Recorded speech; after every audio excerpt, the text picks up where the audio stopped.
She couldn't help opening her mouth and swallowing the porridge in the spoon. Mika Kito's lips twitched, and he scooped another spoonful of porridge. Xiaodong took the spoon. "Brother Shun, I'll do it myself." Mika Kito did not insist, and placed the bowl and spoon in her hands. Xiaodong said as she ate the porridge, "Brother Shun, how long do you plan to stay in Rome?" Mika Kito took out a tissue and wiped the corners of her mouth. "I'll leave after I'm done with this." She looked up at him. "Did you come here for me?" He ruffled her hair. "Silly girl." Xiaodong was touched. She bit the spoon and smiled, but her tears fell. "Don't cry. The baby knows that mommy is crying, so he'll cry too. When he's born, he'll be a crybaby." Mika Kito's lips curved. He put an arm around her shoulders and patted her gently. Xiaodong said in a nasal voice, "Okay, I won't cry. I don't want the baby to become a crybaby." Mika Kito wiped her tears and said in a low voice, "Eat first. It's going to get cold later." "Okay." Xiaodong finished the porridge spoonful by spoonful and drank half a bowl of chicken soup. With food in her stomach, her body warmed up. "Brother Shun, is Xiao Guai safe now?" "She's safe. Don't worry. Godfather will take care of her." Xiaodong felt a little relieved. She looked up at his handsome face. "Brother Shun, you rushed to the hospital right after you got off the plane. You must be tired. Go back and rest." "I'm fine now." Mika Kito smiled. "I slept from the moment I got on the plane until I got off. I'm very energetic now. I don't need to rest." He ruffled her hair. "Are you tired? Do you need a rest?" She shook her head. "I'm fine. I need to wait for the operation to be over." He was silent for a moment and said, "Should we inform Bailey Han's family?" Xiaodong clenched her fists nervously. After a while, she said, "Let's wait for the operation to be over." The operation went on for 7 hours. When the doctor came out of the operating room, Xiaodong's entire body was stiff. She stood up from the sofa with Mika Kito's help. She was so nervous that her voice trembled. "Doctor, how was the operation? How's my husband?" The doctor took off his mask. He looked a little tired and said slowly, "The bullet in the patient's brain has been removed. The operation is considered a success." "Thank you, doctor." "Thank you." Xiaodong's eyes were filled with tears. The doctor smiled and said, "Madam, there's one more thing. There's a foreign object in the patient's brain. It's a very small piece of metal. We removed it as well." Xiaodong asked anxiously, "Will the removal of the foreign object affect my husband in any way?" "We had a checkup in China. The doctor said that the foreign object was in a very special position. If the operation was carried out, it was likely to touch the nerves next to it."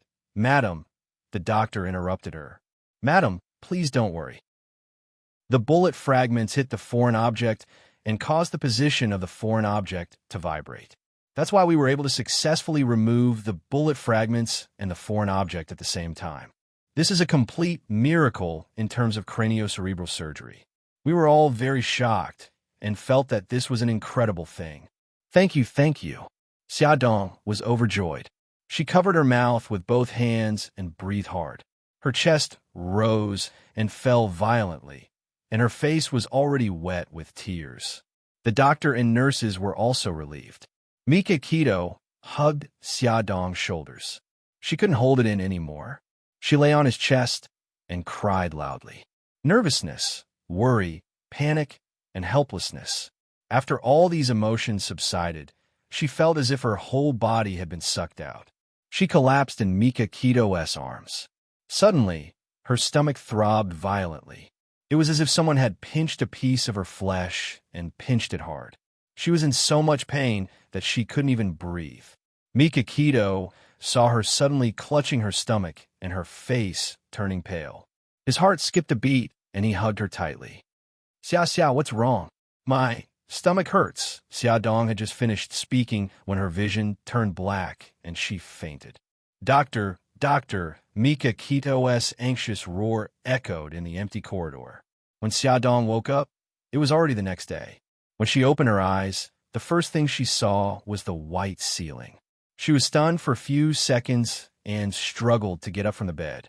The door suddenly opened and Mika Kito's tall figure strode in. "Brother Shun." Her voice was hoarse and unpleasant. "Where's Ahan? How is he?" Don't move. Mika Keto helped her sit up and stuffed a pillow behind her back.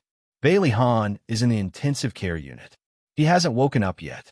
Xiaodong held his wrist nervously. Will he be okay? Mika Keto's face was gloomy. He said coldly, he's fine. I think you're the one who's in trouble. Her fingers froze. His lips were pursed, and his deep eyes were burning with anger. He said angrily, why did you hide the fact that you were sick from me? She instinctively lowered her head and muttered, I didn't hide it from you. I just didn't have time to tell you. When were you going to tell me? After the C-section? Or after Xiao Guai's surgery? Mika Keto's eyes were burning with anger. He really wanted to pry open her head and see what was inside. Xiaodong grabbed his arm and shook it. Brother Shun, I'm sorry. Don't be angry. Look, I'm fine now. He gritted his teeth and glared at her. Not good. Not good at all. The doctor said that you haven't cooperated with the treatment and refused to take the medicine. Your condition is worsening. Do you know that? Xiaodong laughed dryly. I just don't want to take too much medicine. It's going to affect the baby. Mika Keto roared. So you're playing with your life? I'm not. I'm trying my best to adjust my emotions and exercise appropriately to maintain my current condition, she explained in a low voice. I fainted this time because my emotions fluctuated too much. It's not a serious problem. Beitang Shun was simply driven mad by her. He stared at her for a long time, unable to speak. Brother Shun, don't be angry. I'm really fine. Xiaodong tugged at his sleeve. Mika Keto rubbed her hair helplessly. Xia, when will you learn to cherish your life? Xiaodong smiled. She cherished her life very much. However, because there were more important people to cherish, she always chose to ignore herself. Brother Shun, promise me one thing. Don't tell Ahan about my illness. Why? Mika Keto stared into her eyes. In the past, it was because I didn't want to agitate him. Now, it's because he just had surgery and his body is still very weak. I don't want him to worry. She begged. Brother Shun, promise me. Okay, I promise you. Mika Keto's eyes darkened with a hint of pain. She smiled brightly. Thank you, Brother Shun. I want to see Ahan. Mika Keto's face darkened. No, you're still very weak. You need a rest. She acted shamelessly. I'm already fine. If you don't let me see him, I'll be worried. It's not good for my health. Mika Keto keenly sensed that she had changed. She was no longer shy because she was afraid that he would get hurt. She was like before, acting shamelessly and coquettishly. She said whatever she wanted to say and treated him like an older brother. He was both happy and sad about her change. Welfare Songshu 566. Chapter 249. He was happy that she was so intimate with him, but sad that she really only saw him as an older brother. He looked at her deeply, and she looked back at him and smiled coquettishly. He was defeated by her in the end. He held her waist with one hand and said in a low voice, Okay, I'll take you there. Bailey Han was in the intensive care unit. He was lying among a pile of equipment and was in a deep sleep. His hair was all shaved off, and there was a long suture wound on his head. His handsome face was pale and bloodless, and his eyes were tightly shut. He looked lifeless as he lay there quietly. Mika Keto had already left the ward. Only Xiaodong and Bailey Han were left in the room. She sat at the head of his bed and held his hand. She said in a low voice, Hubby, you have to get better soon. Bailey Han lay there quietly, without the slightest movement. Xiaodong sat beside him and accompanied him for more than half an hour. Finally, she came out of the ward and called home. The butler was so excited when he received the overseas call that he couldn't even speak clearly.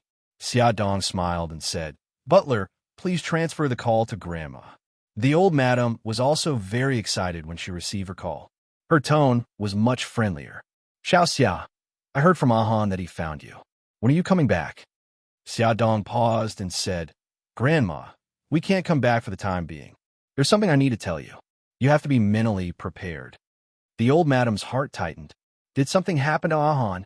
She had stopped Ahan from going abroad to look for Xiaodong because she was worried that he would be agitated by Xiaodong's illness. Could it be that what she was worried about had already happened? Xiaodong replied with an and said, Grandma, don't be so agitated. Ahan is fine now. The old madam took a deep breath. Go ahead. I'm ready. Grandma, we were attacked yesterday. Ahan was shot in the head. The doctor has already operated on him and removed the bullet fragments from his brain. At the same time, he also removed the foreign body in his brain. He is fine now, but he has not woken up for the time being. Xiaodong was afraid that the old lady would not be able to take it, so she did not even dare to breathe loudly and quickly said this. The old madam's expression changed. She froze for a moment before asking in a trembling voice, You took out the small metal piece too? I've taken out. Xiaodong explained the doctor's explanation to the old lady, dispelling the last trace of doubt in her heart. When will Ahan wake up? We're not sure either. The old madam let out a long sigh. It's a blessing in disguise. Who attacked you? Xiaodong did not tell her the truth. We're not sure yet, but my godfather is already investigating. If the mastermind is still not found, then aren't you in great danger? The old madam said with lingering fear. When Ahan wakes up, you'd better hurry back. Xiaodong thought for a moment and said, Grandma, it will take at least half a month for Ahan's body to recover. Gigai's condition has worsened, so it's not suitable for him to take a long flight. I want to stay here until Xiao Guai's surgery is done. Grandma, don't worry. Godfather will find a mastermind and protect us. The old madam frowned and sighed. Xiaoxia, how are you feeling now? I'm fine. The doctor said that I can definitely hold on until the day of the cesarean section. That's good, that's good. The old madam's frown eased a little, and she said, Xiaoxia, how about this? Let Ahan stay in room to take care of you and your son. But my illness, the old madam said earnestly, Xiaoxia, since Ahan has already undergone brain surgery, he should soon return to normal and remember the past. You don't have to worry that your illness will stimulate him. When he recovers, you can tell him the truth. Xiaodong gritted her teeth. If Ahan stays in room, what about the family and the company? The old madam smiled. Although I'm old and not very useful anymore, it's not difficult for me to handle the family matters. As for the company, Ahan has already arranged it before he went to Rome. His assistant, Lu Ziheo, has handled everything well. If there are any important matters, I'll ask Ahan for instructions. It's okay.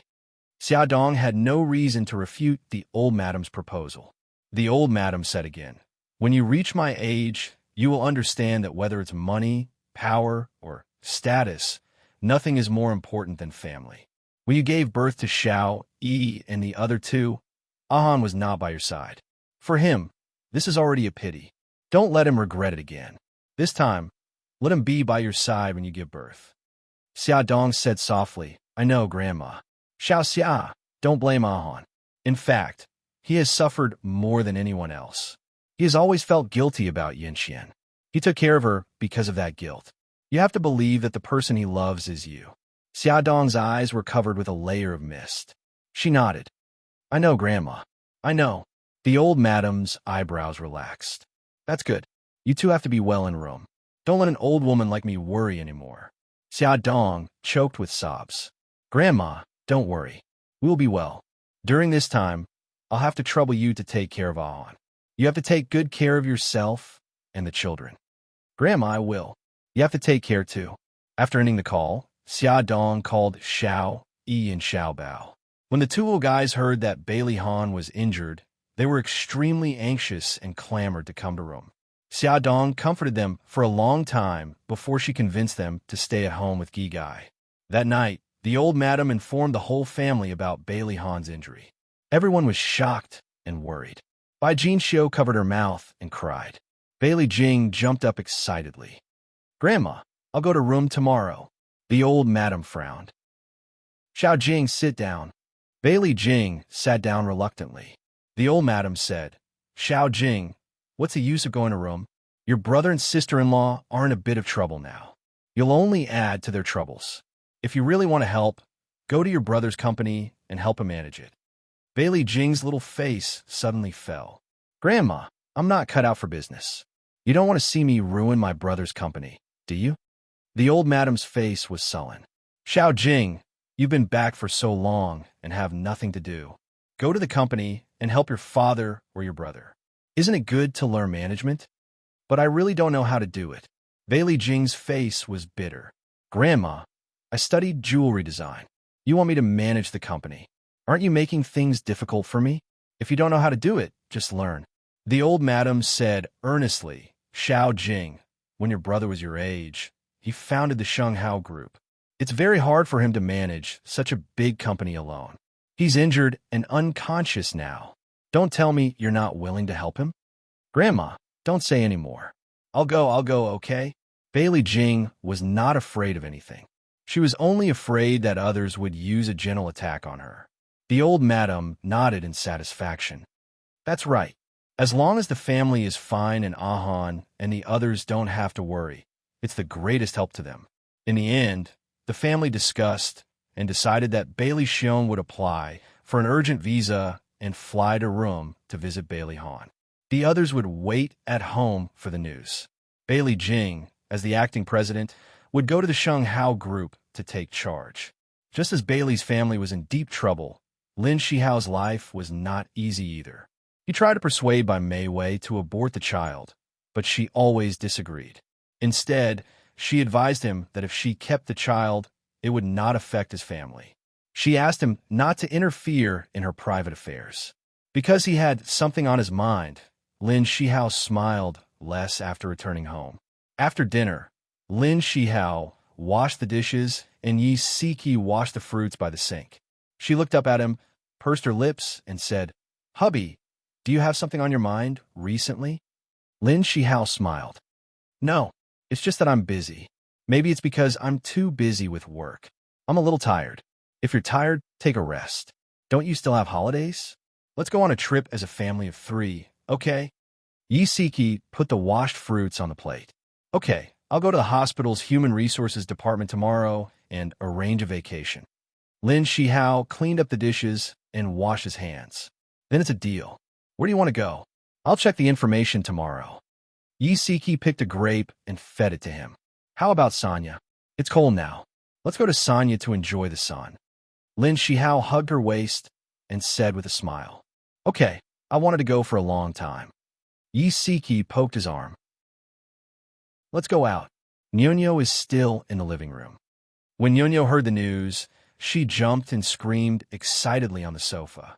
But soon, she was like a defeated rooster. She said listlessly, Mommy, Daddy, you guys go have fun. I'm not going.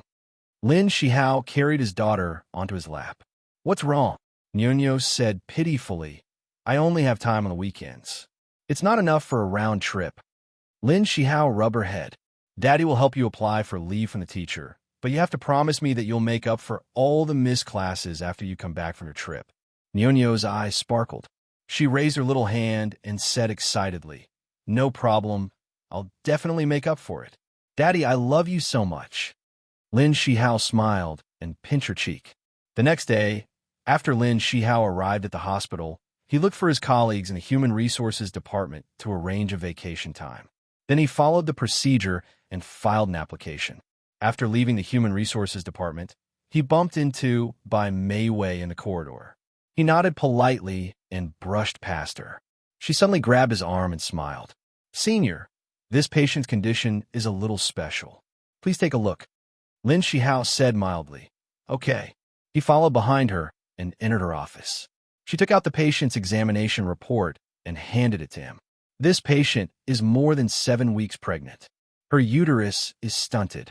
If she gives up on this baby, she may not be able to have another child in the future. Come take a look.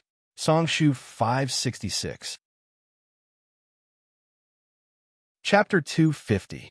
Lin Shihao said in a low voice, The patient doesn't want the baby? Bai Meiwei shook her head. No, the patient really wants to keep the baby, but the father doesn't agree. He wants her to have an abortion. She's very hesitant. She wants to listen to the father, but she doesn't want to give up the chance to be a mother. Lin Shihao's fingers froze. His gaze fell on a name column in the report. The 3 words Bai Meiwei pierced his eyes. Bai Meiwei smiled sadly. Senior, are you willing to give that patient a chance to be a mother? Lin Shihao's entire body froze. He flipped through Bai Meiwei's report in disbelief. The facts proved that she was right. Her uterus was indeed a little special. It was very difficult for her to conceive. If she had a miscarriage after she got pregnant, she might never be able to conceive again. I don't know if I'm lucky or unlucky. Senior, please give me a chance to be a mother. I really like children. Bai Meiwei's eyes welled up with tears. She grabbed his wrist and begged in a low voice, Senior, even if I give birth to the child, I won't disturb you and your family. I'm begging you. Let me keep the child. Lin Shihao pushed her hand away. His thin lips were tightly pursed. After a while, he said in a hoarse voice, Meiwei, medical science is very advanced now. Your illness can be cured. In other words, he still hoped that she would give up on the child. Bai Meiwei's tears rolled down. She bit her lip and said pitifully, No matter what, I won't give up on this child. Lin Shihao wanted to say something, but someone knocked on the office door. Dr. Bai, are you there? Bai Meiwei quickly wiped her tears and said, Wait a moment. Lin Shihao glanced at her and got up. I'll leave first. He opened the door. A nurse was standing at the door. She smiled and said, Dr. Lin, I'm looking for Dr. Bai. Lin Shihao nodded. Go in. She's inside. As Lin Shihao walked down the corridor of the hospital, he felt as if his body had been soaked in ice water. It was so cold that he felt uncomfortable. He took out a cell phone from his pocket and searched for Yi Siki's number.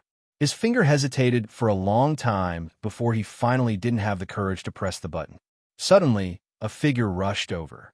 Caught off guard, he staggered and subconsciously tightened his grip on the phone. I'm sorry. My wife is about to give birth. The man wiped the sweat off his forehead and apologized as he continued to run forward. Excuse me. Lin Shihao lowered his head and looked at his cell phone. He had not expected that he would accidentally dial Yi Siki's number. What's more, the screen showed that the call was in progress. Hubby, Yi Siki called out twice, but she didn't hear any response. Honey, Lin Shihao said in a low voice. Yi Siki quickly asked, Hubby, what's the matter? He rarely called her during work hours unless it was something important. Lin Shihao hesitated for a long time. In the end, he didn't tell her about Bai Meiwei's pregnancy. He opened his mouth and said, I've already confirmed the vacation dates with the Human Resources Department. That's good. When is it? Next weekend, and the Monday and Tuesday of the week after that. A total of 4 days. That's enough time. Yi Siki smiled happily. Then I'll book the plane tickets and hotel today. Don't worry. It won't be too late to book them after the vacation report is approved. Yeah, that's right. What if there's a last-minute change? Hubby, you're so smart. Lin Shihao felt as if there was cotton in his throat. He felt very uncomfortable. Hubby? Lin Shihao forced a smile. Yeah, it's okay. As long as you're happy. I'm hanging up now. I have a patient coming in. Ma'am, all right. Go ahead. After hanging up the phone, Yi Siki felt that Lin Shihao's mood was a little off. What happened? Could it be Bai Meiwei? Her good mood was ruined by this speculation. Yi Siki sat in front of the computer, no longer in the mood to browse the plane tickets and hotel listings. The next day, Bailey Han still didn't wake up. Xia Dong started to get anxious. She asked the doctor, but the doctor said it was normal. His brain was injured, so all his functions needed some time to recover. She refused the help of the nurse and insisted on personally wiping Bailey Han's body. She wet the towel with warm water and carefully wiped his cheeks and body. By the time she was done, she was so tired that she was sweating profusely. Xia Dong stroked his pale face and said softly, Hubby, hurry up and wake up. The children and I are very worried about you. Xiao Xia. The door to the ward was suddenly pushed open and an anxious voice sounded. How is Ahan? Xia Dong turned around abruptly and quickly stood up. Dad, why are you here? Bailey Xiong strode to the bedside with an anxious look on his face. The family is very worried about the two of you, so I came to see how Ahan is doing. The doctor said the operation was successful, but he hasn't woken up yet. Bailey Xiong frowned. It's been 2 days. Why hasn't he woken up yet? Xia Dong poured a cup of tea for him. Dad, don't worry. The doctor said it's normal. Ahan's bodily functions are recovering well. Bailey Xiong sighed. I hope he gets better soon. Ahan will get better. Dad, sit down first. Have you eaten? Bailey Xiong sat down on the sofa. I ate on the plane. How are you feeling now? Xiaodong took an apple and said as she peeled it, "It's okay. His condition is stable. Dad, how many days do you plan to stay here?" "I'll leave when Ahan wakes up. I've already booked a hotel. Foster father arrange a residence for me near this hospital. Dad, if you don't mind, you can move here. There are servants here who can take care of our daily life. It's more convenient." Xiaodong was mainly concerned about Bailey Xiong's safety. If they lived in the same apartment, it would be easier for the bodyguards to protect them. Bailey Xiong thought for a moment and said, "Well, it's more convenient to take care of you in Ahan if you live near the hospital. I'll ask my assistant to bring the luggage here." Xiaodong smiled and said, "Okay." Then she handed him the peeled apple. "Dad, have some fruit." On the same day, Bailey Xiong moved the luggage into Xiaodong's apartment. As she said, the apartment was very close to the hospital and was very spacious. It could be described as a mansion. There were more than 10 bodyguards inside and outside the apartment to protect their safety. Mikakito also lived in the apartment to protect Xiaodong. When Bailey Xiong saw him, his expression was a little unnatural. Xiaodong was his daughter-in-law, but she lived under the same roof with another man. Although Xiaodong had explained that she and Mikakito were foster siblings, Bailey Xiong still felt a little awkward. The two men stood in the living room, facing each other. The atmosphere was a little awkward. Xiaodong quickly said, "Dad, Brother Shun is here to protect us." "Brother Shun, my dad will also live here while he's in Rome." Mikakito looked calm and called Bailey Xiong, "Uncle." Bailey Xiong smiled stiffly. Okay. Shun, I'll have to trouble you during this time." Mikakito glanced at Xiaodong and said lightly, "It's no trouble. Xia is like a sister to me." His words explained the relationship between the two. Xiaodong looked at him gratefully. Bailey Xiong looked much better and said, "I heard from Xiaodong that you and Tomac are investigating the identity of the killers. Do you have any clues?" Mikakito looked serious. "The killers are probably from the Juris family, but we don't have any concrete evidence yet." Xiaodong frowned. Didn't the Juris family sign an agreement with Godfather to coexist peacefully and not interfere with each other? Mikakito's eyes darkened, and he said in a low voice, "That's just on the surface. In fact, the competition between the two families hasn't decreased. If the Juris family is really behind this, we won't let them go." The Anya family was ready. Once they had concrete evidence, Tomac would declare war on the Juris family. In the afternoon, Bailey Xiong went to the castle to visit Tomac and expressed his gratitude. Tomac was very considerate and polite to him. Xiao Guai was also living in the castle for the time being. When Bailey Xiong went to visit her in the room and saw her weak appearance, his heart ached and his eyes turned red. Xiao Guai comforted him sensibly and wiped his tears with her small hands. "Grandpa, I'm fine. Don't be sad." Bailey Xiong hugged her tightly. "Gigai, when Grandpa came to Rome, your two brothers asked me to bring you gifts. Do you want to see them?" Yes. Bailey Xiong took out Xiao Yi and Xiao Bao's gift from the bag. Xiao Yi gave Xiao Guai a porcelain doll. The doll was pink and cute, wore a floral dress and a small hat, and had a bright smile. It was very lifelike. Xiao Guai cried out in surprise, "This doll looks like me." Bailey Xiong smiled and scratched her little nose. "This is you. Your brother. He made it himself. Wow, it's so cute. I like it." Xiao Guai hugged the doll and was so excited that she didn't let go. "There's also this. Your brother gave it to you." Bailey Xiong opened an exquisitely wrapped paper box, and the thing inside came into view. Is this a rabbit?" Xiao Guai pointed curiously at the thing inside the paper box. Bailey Xiong laughed. "This is actually a puppy." Xiao Guai giggled. "Brother's hands-on skills are still not good. The puppy looks like a rabbit." Bailey Xiong smiled and said, "You're right. Xiao Bao's hands-on skills are too bad. However, although this puppy doesn't look good, it's very tasty." "Hey, this is food." Xiao Guai took the strangely shaped puppy in her hand and pinched it. It was soft. She sniffed it and smelled it. It smelled so good. It smelled like osmanthus. Bailey Xiong said softly, "This is a 5-nut mooncake. Although the shape is a little strange, it tastes very good."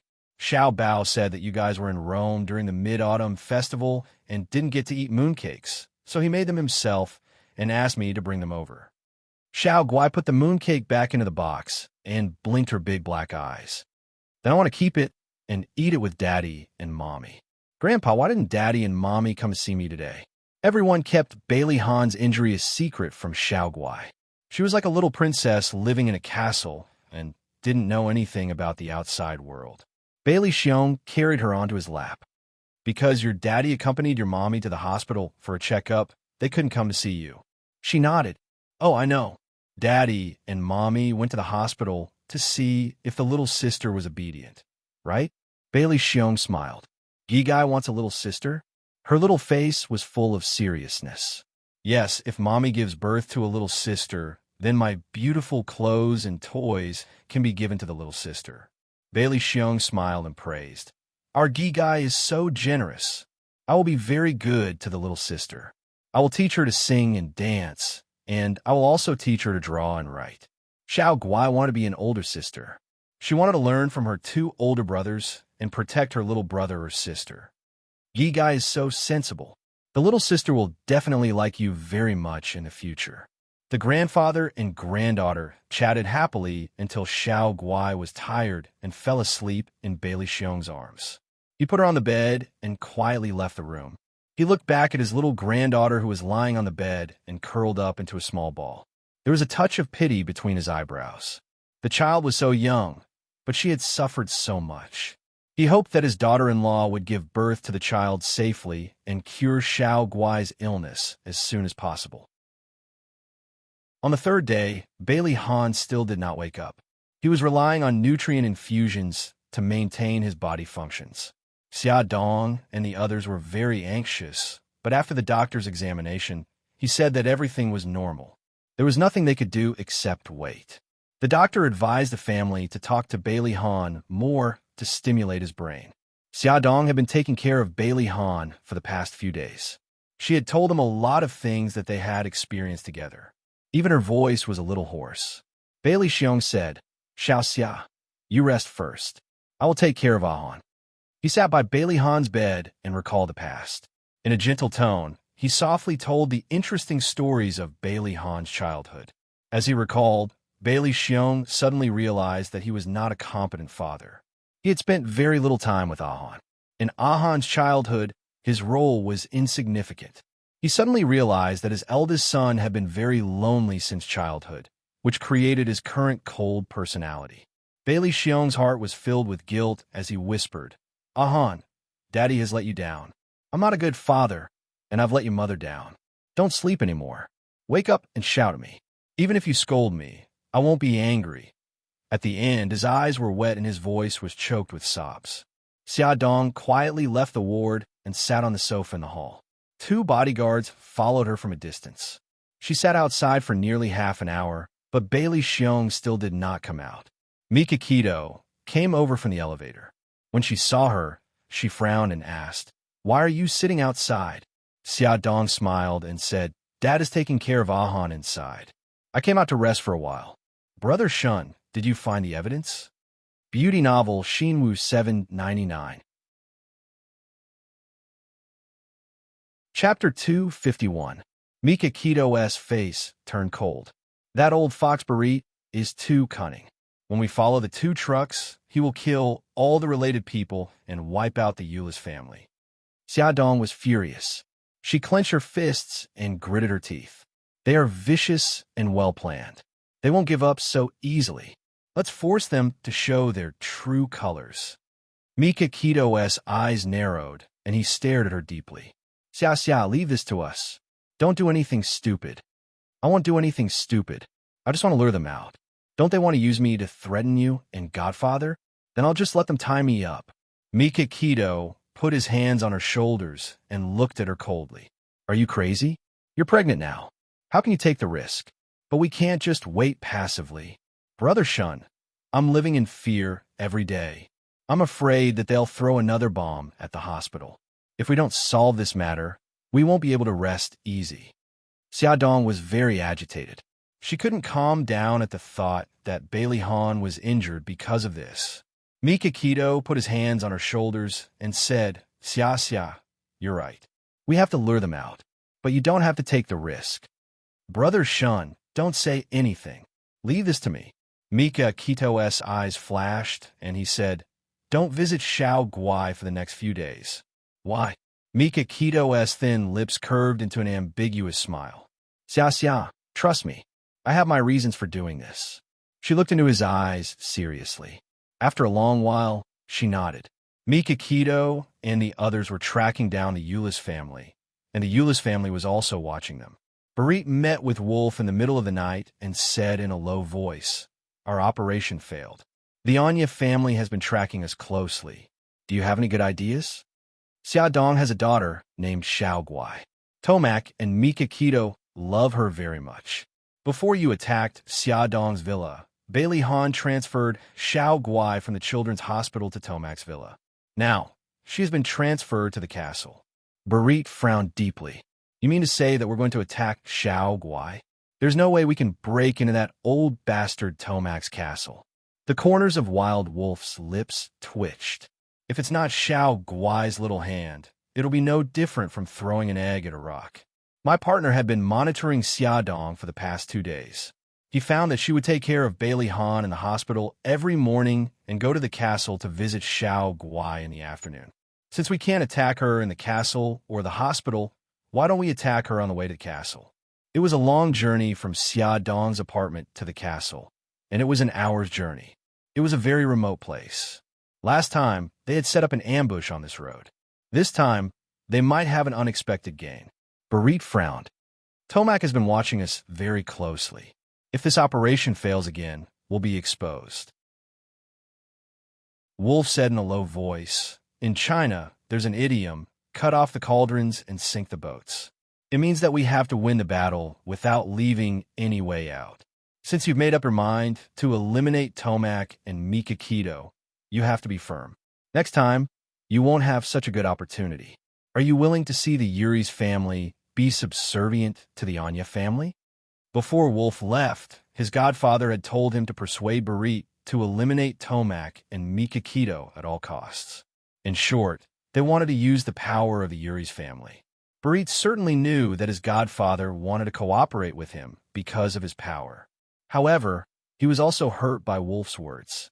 Who would be willing to be subservient to others for the rest of their life? However, he couldn't make such a big decision rashly. He pondered for a moment and said, I still need some time to think about it. Wolf said, I've already studied the battle plan. I can guarantee that they'll fall into the trap without any effort. Let me know when you've thought about it. The next morning, Barit was still hesitating.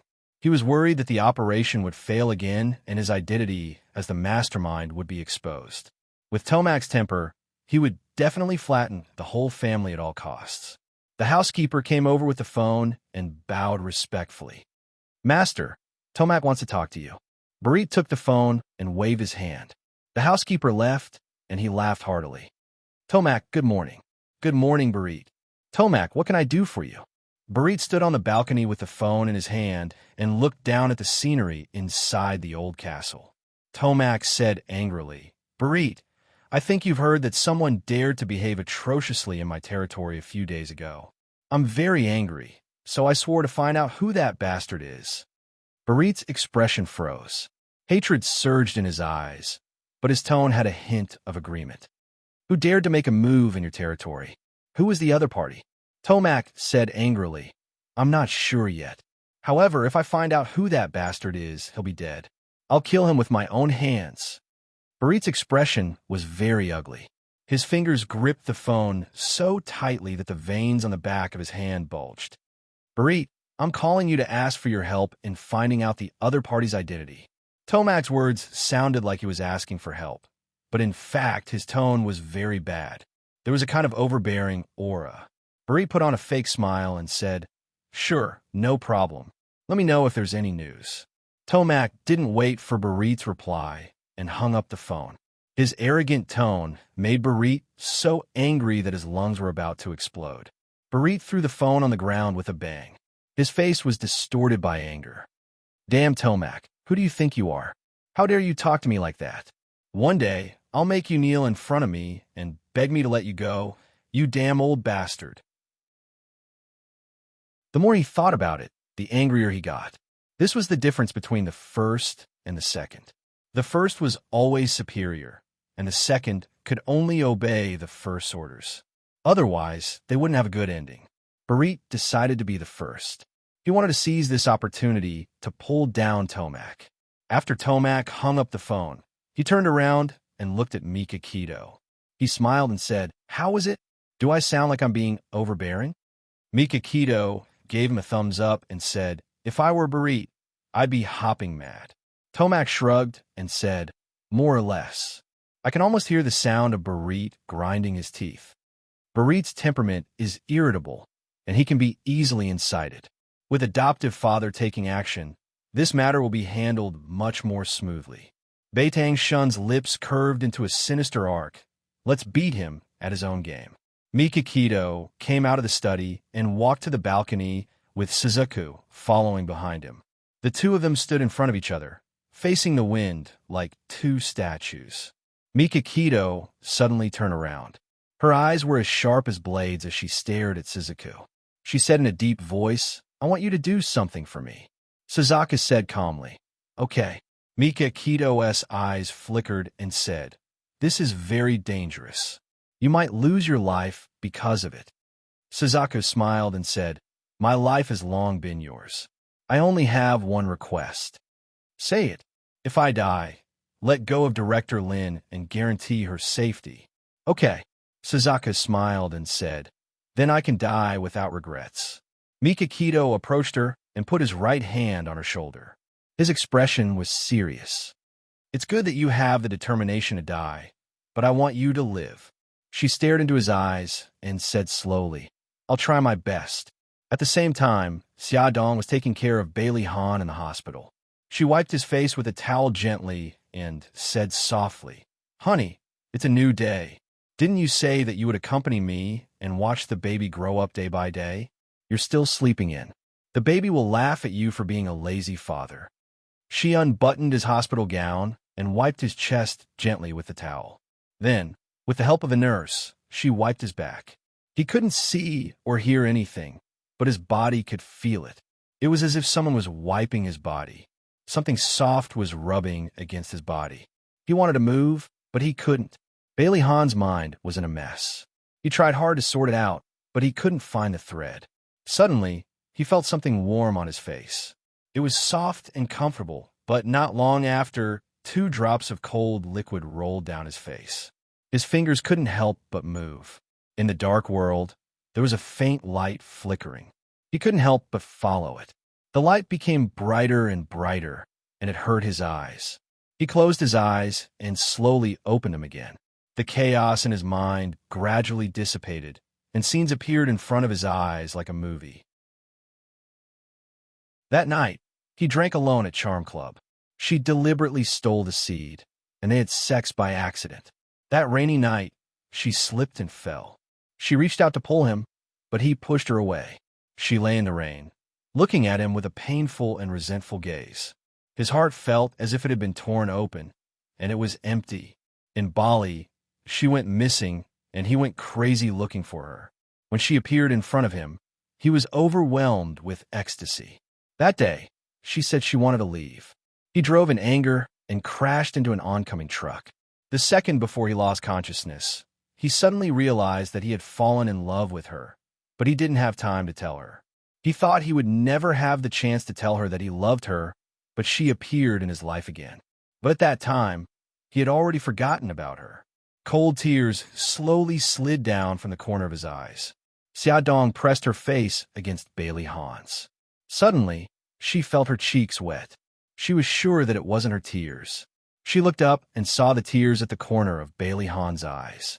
She cried out in surprise, "Hubby!" Add Hongcha 866.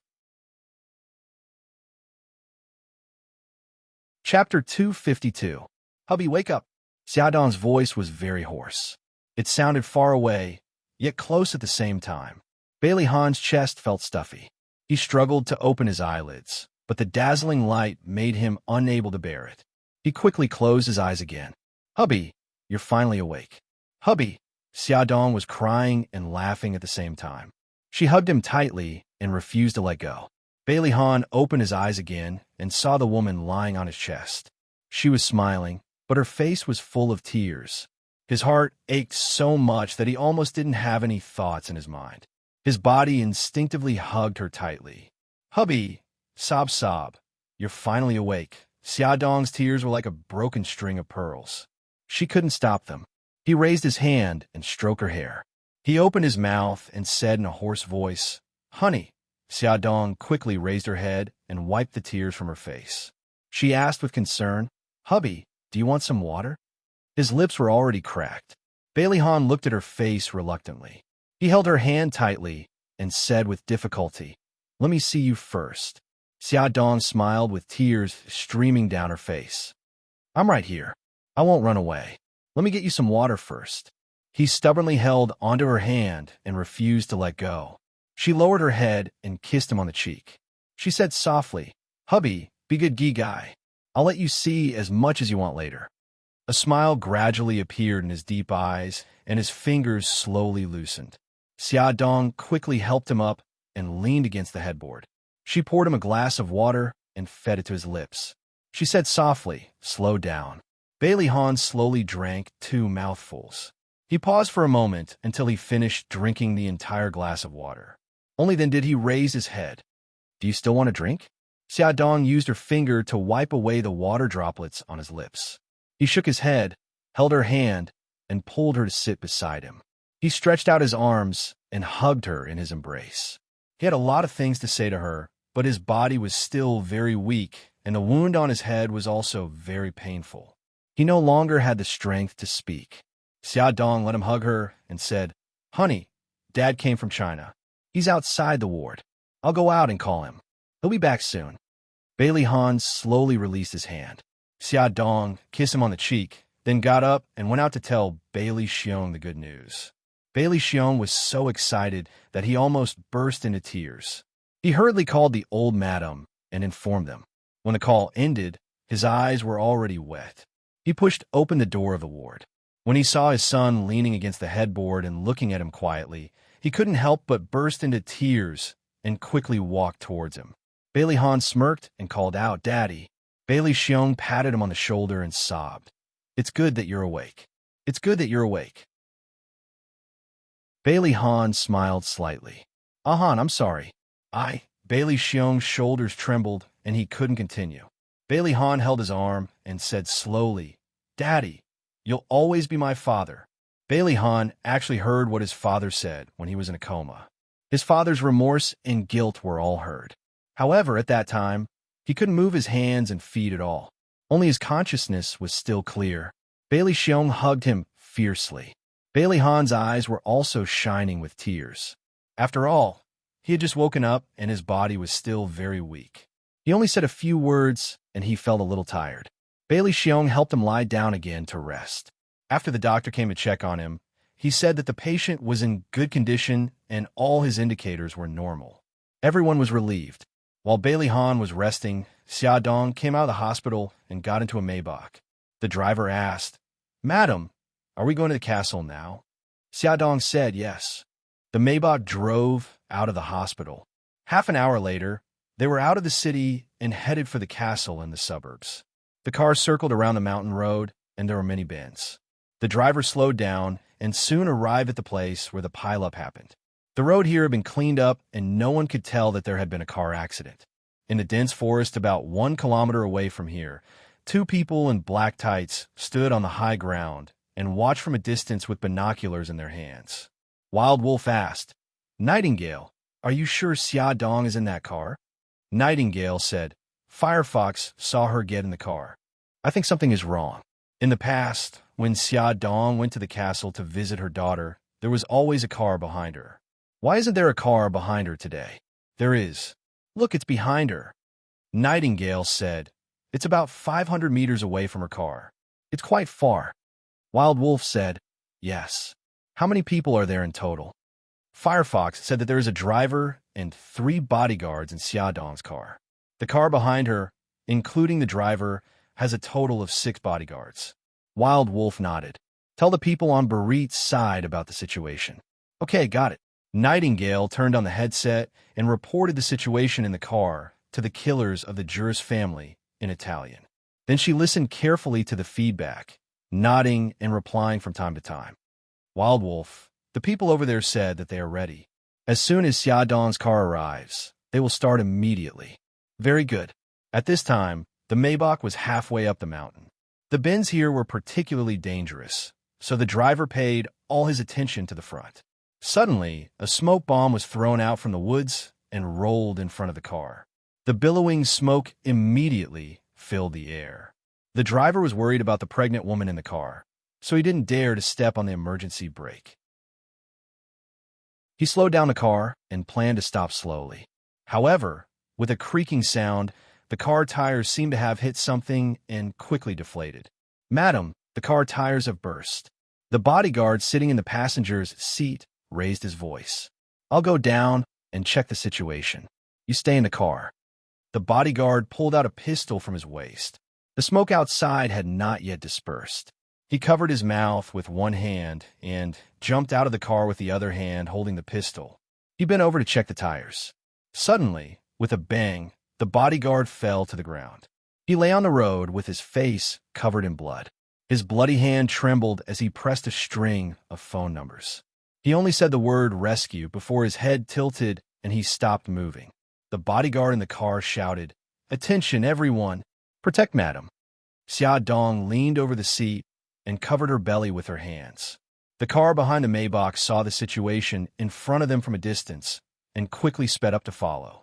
However, when they were only 20 or 30 meters away from the Maybach, the same thing happened. A smoke bomb was thrown out from the woods, and the whole car was covered in smoke. More than a dozen men in black suits rushed out of the woods. They all had pistols in their hands and wore special glasses on their faces. They could see the situation clearly through the smoke. "Hurry up! Catch that woman!" A man who looked like a leader shouted. A group of people rushed to the two cars. The bodyguard in the car could not care about anything else. He covered his mouth and nose with one hand and held a pistol with the other, shooting in the direction of the sound. "Protect Madam!" Messy footsteps, screams, and gunshots all intertwined and echoed in the silent mountainside. In less than 10 minutes, all the sounds disappeared. The disgust also dissipated, and the whole forest returned to silence. The two cars were parked on the road randomly. There were two long nets made of iron thorns in front of the cars. The tires were punctured by the iron thorns and burst. There were several bodies lying in and out of the cars. Some were killers of the Juris family, and some were of the Dark Knight family. Blood flowed all over the ground, and the air was filled with the strong smell of blood. Among all the bodies, Xiaodong was not there. Her hands were tied, her mouth was taped, and her eyes were covered with a black cloth. She was escorted to a Hummer. Xiaodong sat in the back, and there were killers sitting on both sides of her. They held her arms tightly to prevent her from escaping. She struggled to free her arms and raised her head. The blond man sitting in the passenger's seat turned back and said in Italian, "Don't struggle. You can't escape." Xiaodong's eyes were burning with anger, and she stared at him fiercely. The blond man sneered, "The people of the Dark Knight family are just like this. You see, we beat them to a pulp. When the reinforcements come, we will have disappeared," as the blond man said. The Hummer was very fast and soon disappeared in the forest. When the people in the castle of the Dark Knight arrived, they only saw blood and bodies all over the ground. Mika Kito's handsome face was distorted. He punched the car hard and roared at his subordinates. "No matter what, we must find Xiaodong." The Hummer drove for more than an hour to the barren suburbs. It drove through a forest and finally stopped outside a deserted factory. "Get out of the car." Two killers grabbed Xiaodong's arms rudely and pulled her out of the car. She seemed to have accepted her fate and quietly followed them. But the anger in her eyes revealed her emotions at the moment, which made the blond man feel very satisfied. His name was Fitch, and he was Barit's right-hand man. Fitch waved his hand and said loudly, "You, tie her up and leave 4 people to guard her. The rest, follow me." "Yes." The two killers dragged Xia Dong to a particularly thick pillar and tied her to the pillar with a very thick rope. Then they took out their pistols and guarded her from all sides. After Fitch got into the Hummer, he contacted Wolf with his headset. "It's done. How's the surveillance on your side?" Wolf said in a low voice. "Mika Keto has arrived at the scene of the accident and is very angry. I suggest that we raise the conditions tomorrow." Fitch was puzzled. "Why? Don't you Chinese like to strike while the iron is hot? Let him despair first, then give him hope. He will grasp that hope at all costs." Fitch laughed. "I understand. It's the last straw. Yes, the meaning is the same. Okay, I have to report to the boss." Fitch ended the call. Awesome novel Songshu 566. Chapter 253. In the abandoned factory, there was an empty hall with some oil barrels and lumber scattered around. Xia Dong was tied to a thick pillar, and there were two assassins watching over the hall. There were also two men with submachine guns patrolling upstairs. The heavy footsteps were especially clear in the empty factory, like a dull drum beating on one's eardrums. The sky was getting darker, and Xia Dong's body became stiff. She shook her head and moaned. A man approached her and stared at her with his sharp eyes. Xia Dong signaled with her eyes for him to tear off the tape on her mouth. The man was called Victor. He tore off the tape on her mouth. Her lips hurt, and she frowned. She moved her numb lips and said, "I want to go to the toilet." Victor said coldly, "Don't you dare play any tricks." Xia Dong panicked. "I'm not playing any tricks. I really want to go to the toilet." Victor glanced at her and waved his hand to call his companion. "Johnny, take her to the toilet." The man named Johnny was burly. He handed the submachine gun to his companion and untied the rope on Xia Dong's body. Her legs were almost numb. After the rope was untied, she moved her legs and said, "And the rope on my hands." "The rope on my hands can't be untied yet," Johnny said coldly. He pulled out a gun from his waist and pointed at her. "Walk forward." Xia Dong pursed her lips. Under his order, she followed him to the toilet. The toilet was covered in dust, and the floor was full of dirt. Some of the cubicle doors had fallen off, and the sink was dark and dirty. Xia Dong frowned in disgust. She raised her wrist and said, "Can you untie me now?" Johnny stared at her fiercely. "Don't play any tricks." Xia Dong smiled bitterly. "What tricks can a pregnant woman like me play?" Johnny thought about it and agreed. She had been blindfolded along the way. She didn't even know where she was. Even if she escaped from the toilet, she couldn't escape from the factory because they had already set up an inescapable net in the factory. He untied her hands, and she walked into a cubicle. Seeing that he had no intention of leaving, she coughed and said, "Please leave first." Johnny closed the door of the cubicle and said coldly, "I'll stay here." He pulled out his pistol and aimed it at the cubicle door. If there was anything wrong with her, he would shoot without hesitation. Anyway, as long as he kept her alive, he didn't care about breaking her arms and legs. Xia Dong had no choice but to press the button on the water tank. Fortunately, there was still water in the water tank, and the sound of the water could cover up the sound she made, so it was not too embarrassing. After she was done, she pulled up her pants and touched her bulging abdomen. She smiled. "I'm done. I'm coming out." Xia Dong knew that Johnny must be on high alert, so she reminded him before pushing the door open so that he wouldn't mistakenly think that she was playing tricks and accidentally hurt her. Johnny took a step back and the cubicle door opened. Xia Dong walked out slowly. She held her abdomen and walked to the sink. This place had been abandoned for too long. The water that flowed out of the pipes was yellow with rust. After about a minute, the water became clear. Xia Dong then put her hands under the tap. "Okay, let's go back." Xia Dong retracted her hands and turned around. Johnny pointed his pistol at her. "You walk in front and go back the way you came." When they returned to the factory hall, the lights inside were already turned on. The dazzling light shone down from the roof. Xia Dong closed her eyes uncomfortably. Johnny took the rope and was about to tie her up again when she pleaded, "I'm a little uncomfortable. Can you not tie me up? I promise I won't run away." "No." Johnny refused and dragged her to the side of the pillar. "How about this? Give me a chair." I'm tired and want to sit down and rest. Johnny ignored her request and tied her to the pillar. This time, he didn't put tape on her mouth. Xiaodong said pitifully, I'm hungry. Can you give me something to eat? I'm pregnant. You can't abuse me. Johnny frowned and his temples throbbed. He really wanted to slap her. He had never seen such a troublesome hostage. Victor held the submachine gun in his hand and sat on a chair at the side. He said coldly, Johnny, let go of her hands and give her food and water. She was still useful and couldn't die. Johnny glared at Xiaodong indignantly and took bread and mineral water from the wooden table next to him. Although Xiaodong didn't want to eat the food at all, she had to force herself to eat it in order to maintain her strength. She ate the bread in small bites and tried to delay eating as long as possible so that her hands could have more time to rest.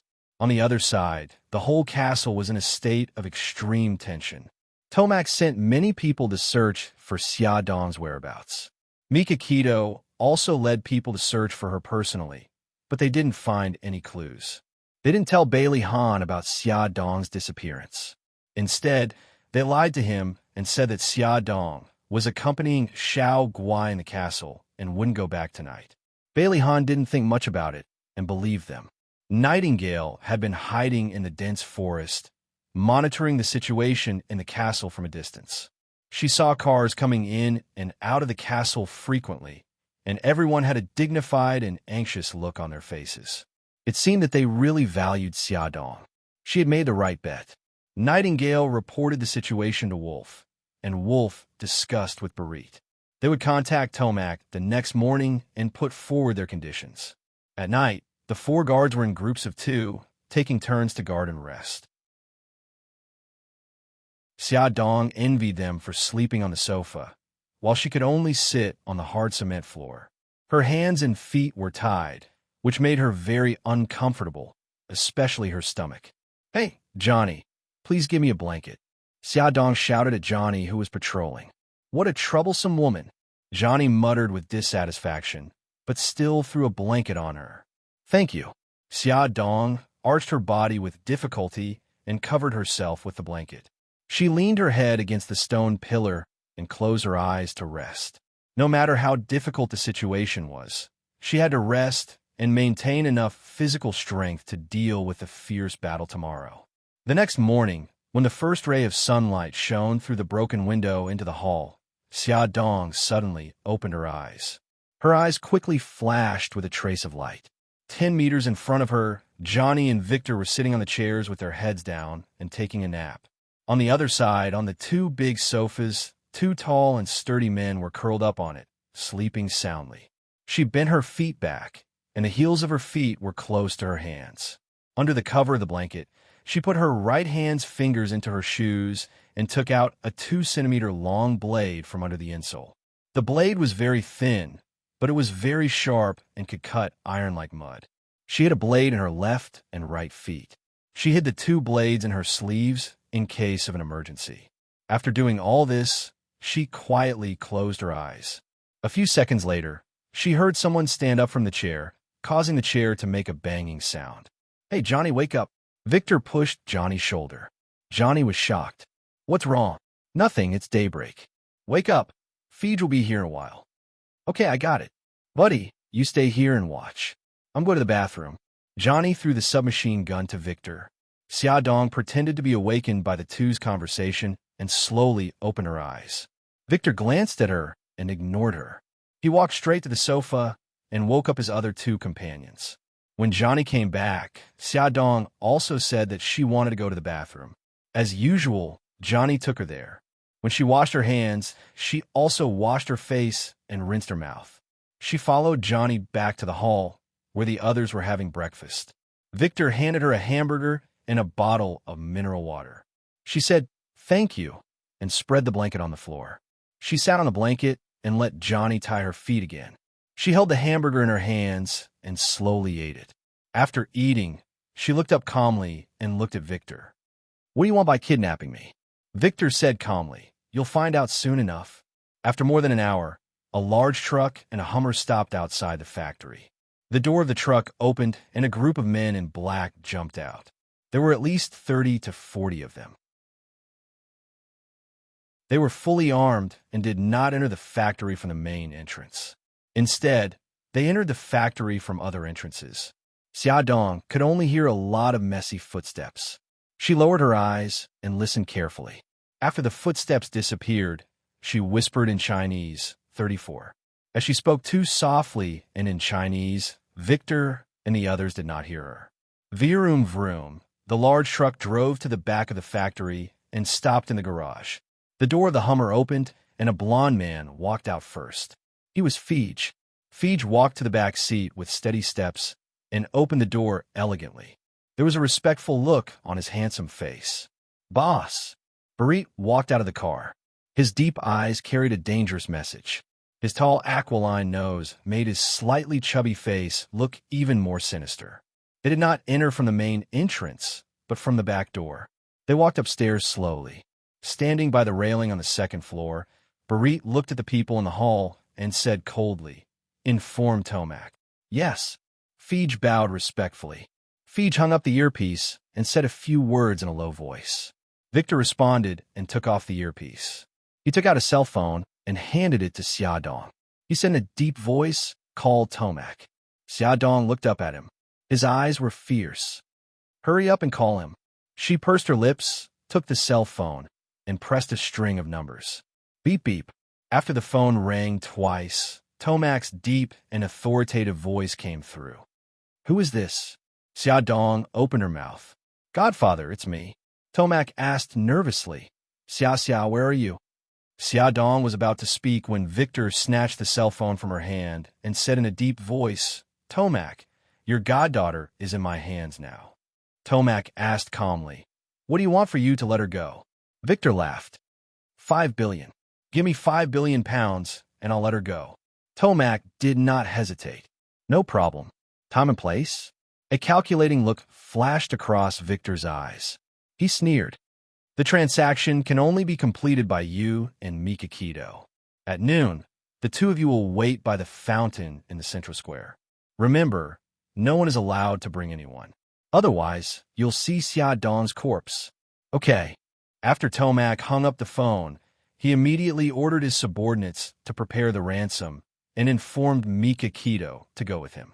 At noon, at the central square, the spacious square was crowded with tourists. Beside the fountain, two tall and straight figures stood upright, each of them carrying a black password-locked suitcase in their hands. Time passed by. The tourists taking pictures by the fountain changed several times, but they still did not see the person who was supposed to meet them. Mika Kido's face was cold. She raised her wrist and looked at her watch. It's been half an hour, and they still haven't arrived. Could there be a change in the situation? Let's wait a little longer. Tomac quickly scanned the surroundings and did not see anyone suspicious. Suddenly, a 7- or 8-year-old blonde girl ran in front of them. She raised her head and smiled sweetly. "Come with me." Tomac and Mika Kido quickly exchanged glances. They carried the password-protected suitcase and followed the little girl out of the square. They turned a corner and stood at the corner. The little girl stopped and looked up at them with a smile. Then, she ran away quickly. Mika Kido narrowed her eyes and was about to chase after the little girl when a black Cadillac stopped in front of them. Two men in black suits stepped out of the car and said coldly, "Please get in the car." Tomac and Mika Kido sat in the back seat. The car started immediately. The two men scanned them with a detector. They took out a pistol from Tomac's waist and 2 daggers from Mika Kido's calf. One of the men put the weapons in the car's glove compartment. The other man took out 2 black ribbons and tied them around Tomac and Mika Kido's eyes. Then, he pointed a pistol at their temples. "Don't play any tricks. Otherwise, I'll kill you right now." More than 2 hours later, the Cadillac arrived outside the abandoned factory. "Get out of the car." The 2 hitmen pointed their pistols at Tomac and Mika Kido's heads and ordered them to get out of the car. Tomac and Mika Kido carried the password-protected suitcase and walked steadily into the factory hall. They were elegant and calm. They did not look intimidated at all. Xiaodong saw the 2 men walking in from outside. She shouted, "Godfather, brother Shun." Mika Kido took a step forward. She looked concerned. "Xia, are you okay?" Xiaodong shook her head. I'm fine. You shouldn't have come. Shut up. Victor slapped Xia Dong's face. Her head jerked to the side, and blood flowed from the corner of her mouth. Mika Keto was furious. What are you doing? We've already brought the ransom money. Let her go now. Come and see. Hongcha 866.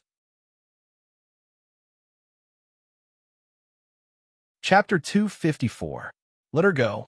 If we let her go so easily, then why are we going through all this trouble? A familiar, cold voice came from the second floor of the hall. Following the sound of heavy footsteps, Tomac saw a slightly plump man standing by the railing. He frowned and said angrily, Barit, did you do all this? How dare you kidnap my daughter? Barit said coldly, That's right, I did it. Tomac was so angry that his whole body trembled. Barit walked down the stairs step by step. He looked at Tomac with contempt and said mockingly, Aren't you the father of the mafia? Aren't you very capable? Why are you bringing ransom to save your daughter now? You bastard, Barit, I'm going to kill you with my own hands.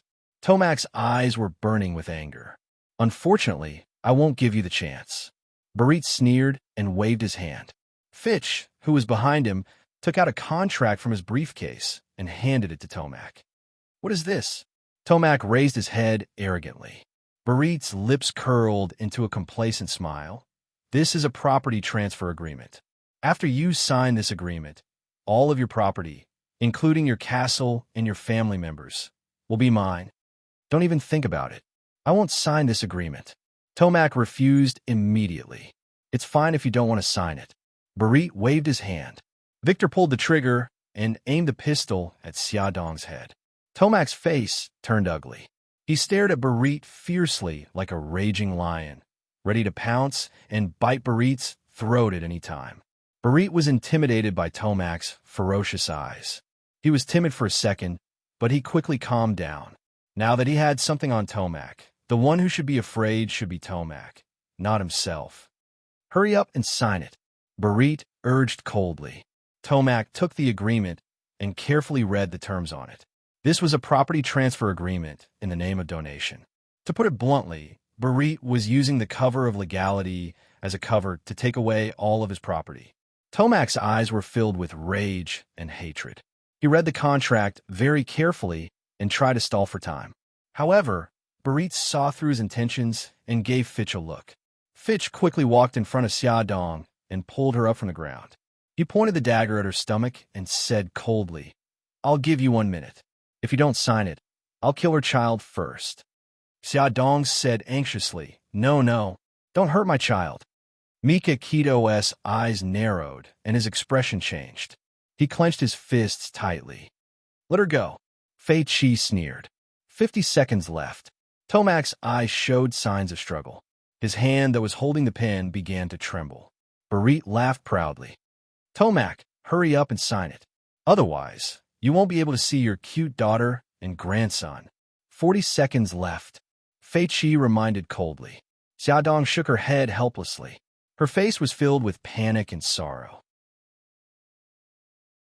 Her hands were tied behind her back, and her shoulders were trembling slightly. In Fei Chi and Barit's eyes, she was panicking to the extreme. However, in reality, she quietly took out a blade from her sleeve and pointed it at the rope around her wrists. 20 seconds left. Barit stared at Tomac carefully.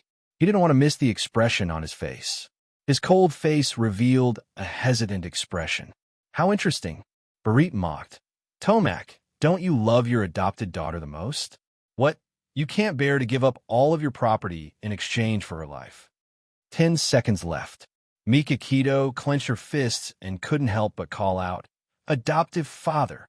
Tomac closed his eyes as if he was listening to something. Suddenly, his eyes opened abruptly. His gaze swept across the second floor quickly, and he said coldly, Let her go and I'll sign it. That's the way. Fei Chi, let her go. Barit raised his eyebrows proudly.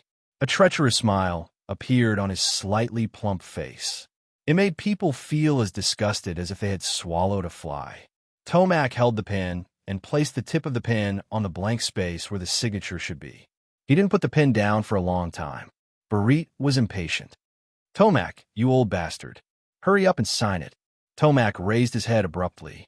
His eyes were sharp like an eagle's as he stared at Barit. His thin lips were tightly pursed, and he didn't say a word. Barit suddenly pulled out a pistol from his waist and pointed it at Tomac's head. He said fiercely, "Hurry up, or I'll blow your head off." Tomac smiled coldly.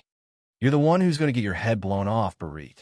Just as he finished speaking, a few gunshots rang out, and the gun in Barit's hand was knocked away.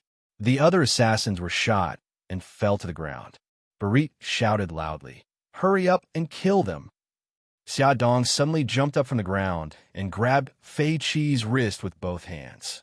She threw him to the ground fiercely. At the same time, the blade in her hand slid across his neck and fresh blood flowed down.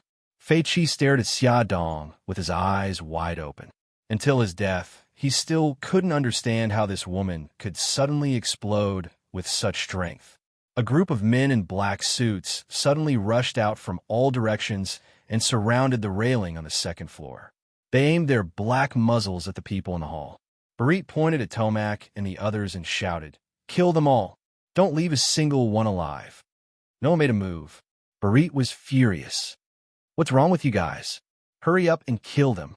Tomac laughed loudly. "Barit, let me tell you what's going on. They're not your men at all. They're my men from the Dark Knight family." Barit couldn't believe his eyes as he glanced at the group of people. He staggered. "No, impossible. I've clearly placed more than 30 people in this factory." Tomac looked at him coldly. 34 of them were all killed by my men. The ones you see now are all my men." Barit looked around. All the muzzles were aimed at him. Now, he was the only one left in the hall. He tightened his lips and clenched his fists. How did you do it? Even if he failed, he wanted to know where he went wrong. Tomac's sight fell on Xia Dong's body. He nodded lightly.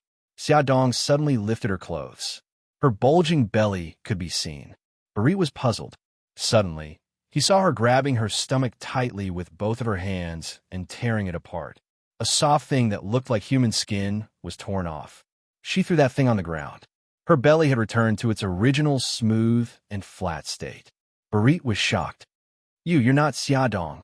"Of course I'm not Xia Dong. My name is Suzaku. Don't forget my name on the road to hell." Suzaku returned to her usual voice. It was cold and emotionless. However, her face was still Xia Dong's.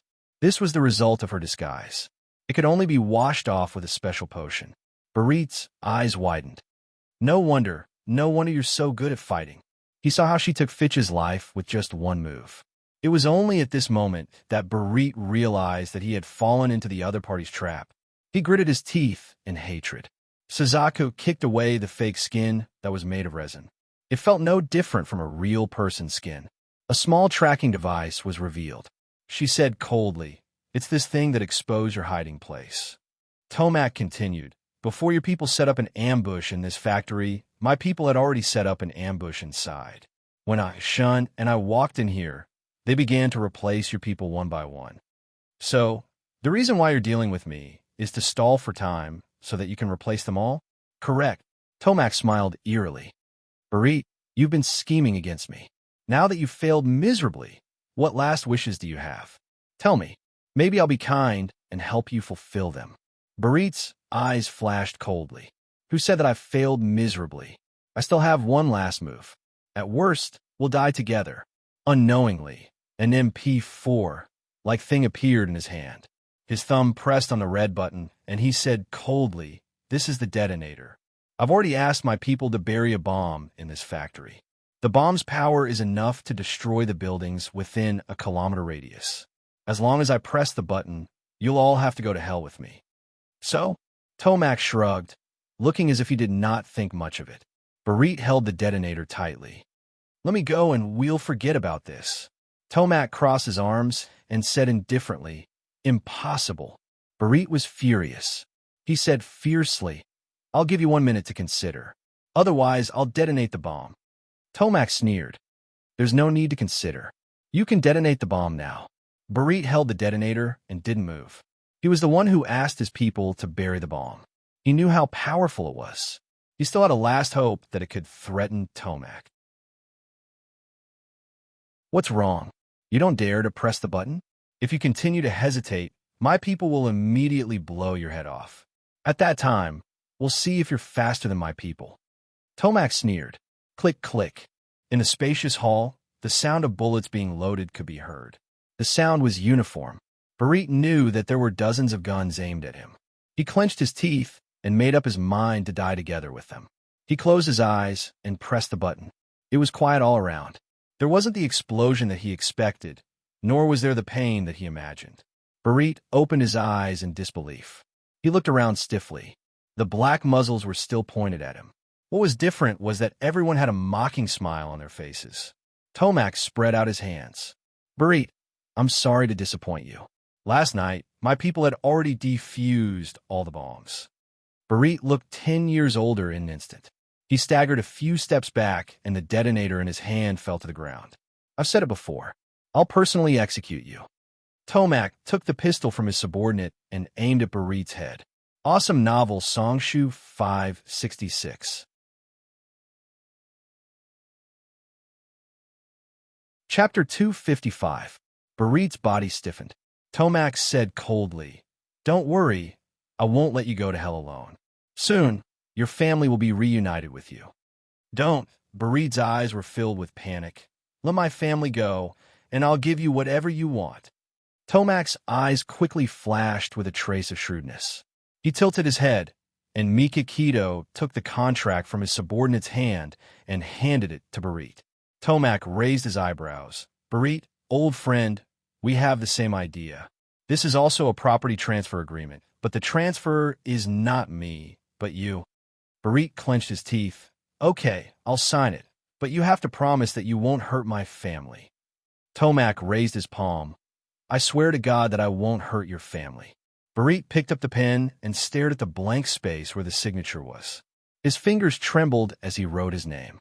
After signing, he threw the pen and the agreement on the floor, raised his head, and said, "Give me a quick death." Tomac chuckled. "Wait, there's no rush. Old friend, tell me where my godfather is."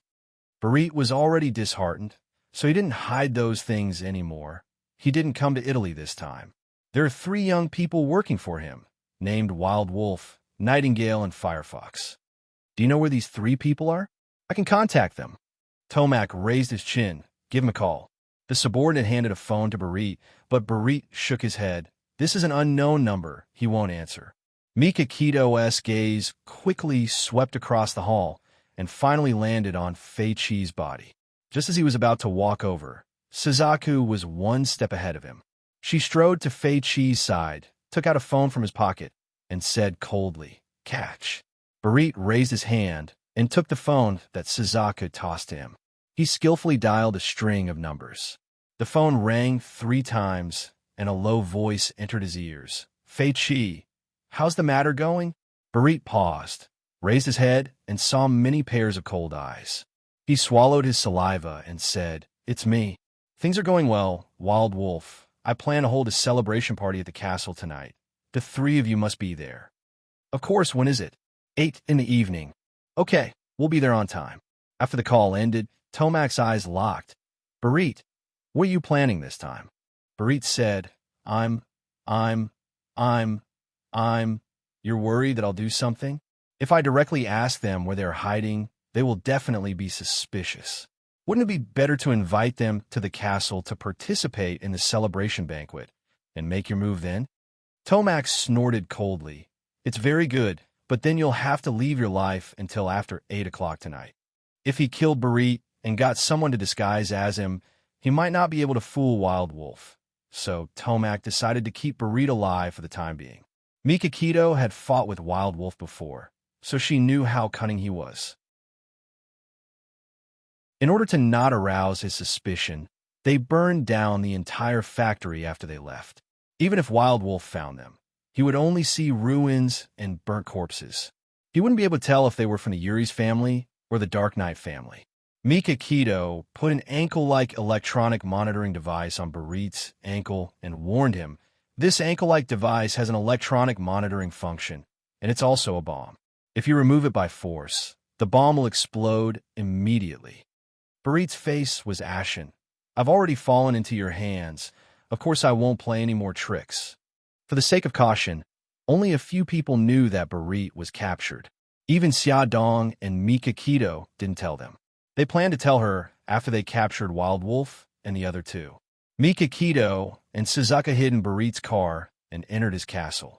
The guards in the castle were soon replaced by the Dark Knight family. They hid in the castle, waiting for the night to come.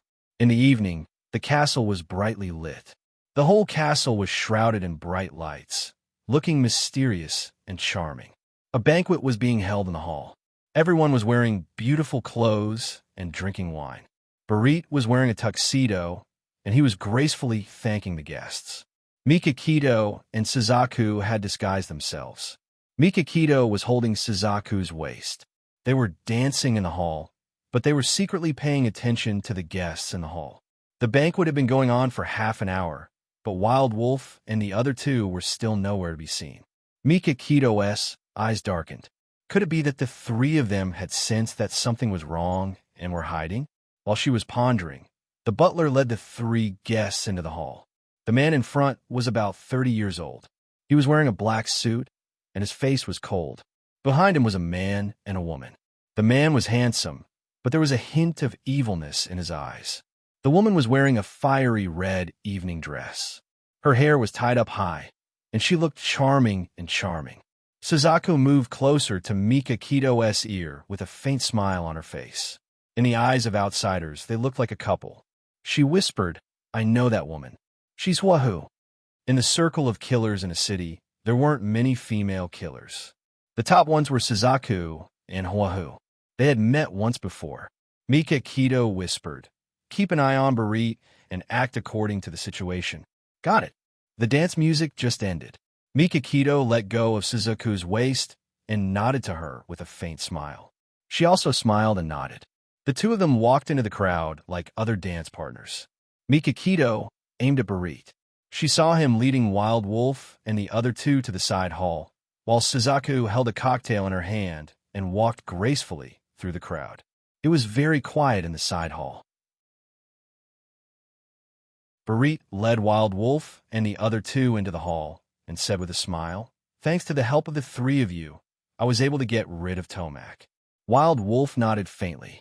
Nightingale smiled and said, "I'm curious. Why didn't the underworld send out any news about Tomac's death?" Huahu's beautiful eyes flashed. This was the reason why the three of them were late by half an hour. They didn't receive any news about Tomac's death and were suspicious. They deliberately watched from 1 kilometer away from the castle for a long time. They didn't dare to walk in until they confirmed that many influential figures in the underworld had come to the Yuri's family's banquet. Barit smiled and said, "Here's the thing. I plan to take advantage of this banquet to announce Tomac's death and replace him so that the Yuri's family will be the #1 family." "I see." Nightingale touched her chin with a sly smile in her slender eyes. "There's no news from the castle of the Dark Knight. I wonder what's going on?" Barit shrugged. "I don't know. Maybe they're afraid that the underworld people will rebel if the news of his death is spread, so they deliberately hide it." Wild Wolf coughed and said, "Mr. Barit, the three of us are here to congratulate you and also to say goodbye to you. We'll go back to China tonight." Barit frowned. "Why are you in such a hurry?" Wild Wolf said indifferently, "There's still some things in the country." "Well, I won't keep you." Barit waved his hand, and a servant came over with a tray with 4 glasses of champagne on it. He made an inviting gesture. Wild Wolf and the other two took a glass of champagne from the tray. Barit raised his glass and said with a smile, "I want to thank you for helping me win. Here's to you." "You flatter me." The 4 glasses clinked and made a crisp sound. Barit was the first to drink the champagne in his glass. Wild Wolf looked down at his glass and took a small sip. Nightingale drank it all in one gulp, and Firefox only took a small sip. The smile on Barit's face froze. He put down his glass and said seriously, "I'm very sorry." The three of them didn't understand the meaning of his words. Barit suddenly fell on the thick carpet with blood flowing out of his 7 orifices. His eyes were wide open, and he died with grievances. Wild Wolf was shocked. He looked at the three of them. Nightingale suddenly held his throat with both hands. His face turned purple, and his limbs twitched. He shouted hoarsely, so uncomfortable The wine is poisoned, thump. Nightingale also fell on the ground with blood flowing out of his 7 orifices. Wild Wolf and Firefox bent down at the same time and put their fingers into their throats. Soon, they spat out a puddle of filth. Quick, let's get out of here. Wild Wolf took out a pistol from his waist and ran towards the main hall with Firefox. There were many people there. As long as they ran into the crowd, it would be difficult for the enemy to find them. They knew that their plan to deal with the Dark Knight family had been exposed. The poison wine they drank must be the revenge arranged by Tomac. However, when they ran to the door of the side hall, 2 figures appeared at the door. The tall and straight man stood in front of them. The woman's beautiful face was expressionless. They were like 2 messengers from hell, coldly waiting for them to walk into the trap. Mikakito said coldly, "Put down the pistol." The 2 of them still wanted to resist. Wild Wolf aimed at Mikakito and was about to pull the trigger. Cheat! An arrow shot the back of his hand from high above. The pistol fell to the ground with a clang. Firefox gritted his teeth and threw away the pistol in his hand. Firefox looked sideways and saw a woman in black with a bow and arrow on the 2nd floor of the side hall. She walked out from behind a pillar. Mikakito said lightly, "Tie them up." Suzaku held a pair of handcuffs in each hand and easily handcuffed the wrists of the 2 men. "Let's go." Suzaku pushed the 2 men and took them to the basement of the castle. The people who were celebrating in the main hall had no idea what was happening in the side hall. Tomac came late. He was wearing a medieval aristocratic costume with a cold face. The guests in the main hall made way for him and looked at him respectfully. Tomac walked to the center of the main hall. His most trusted assistant, Robert, held up the agreement signed by Barit and announced, "Barit has signed the property transfer agreement. From today on, the Dark Knight family will take over the Ulysses family." Add. Hongcha 866.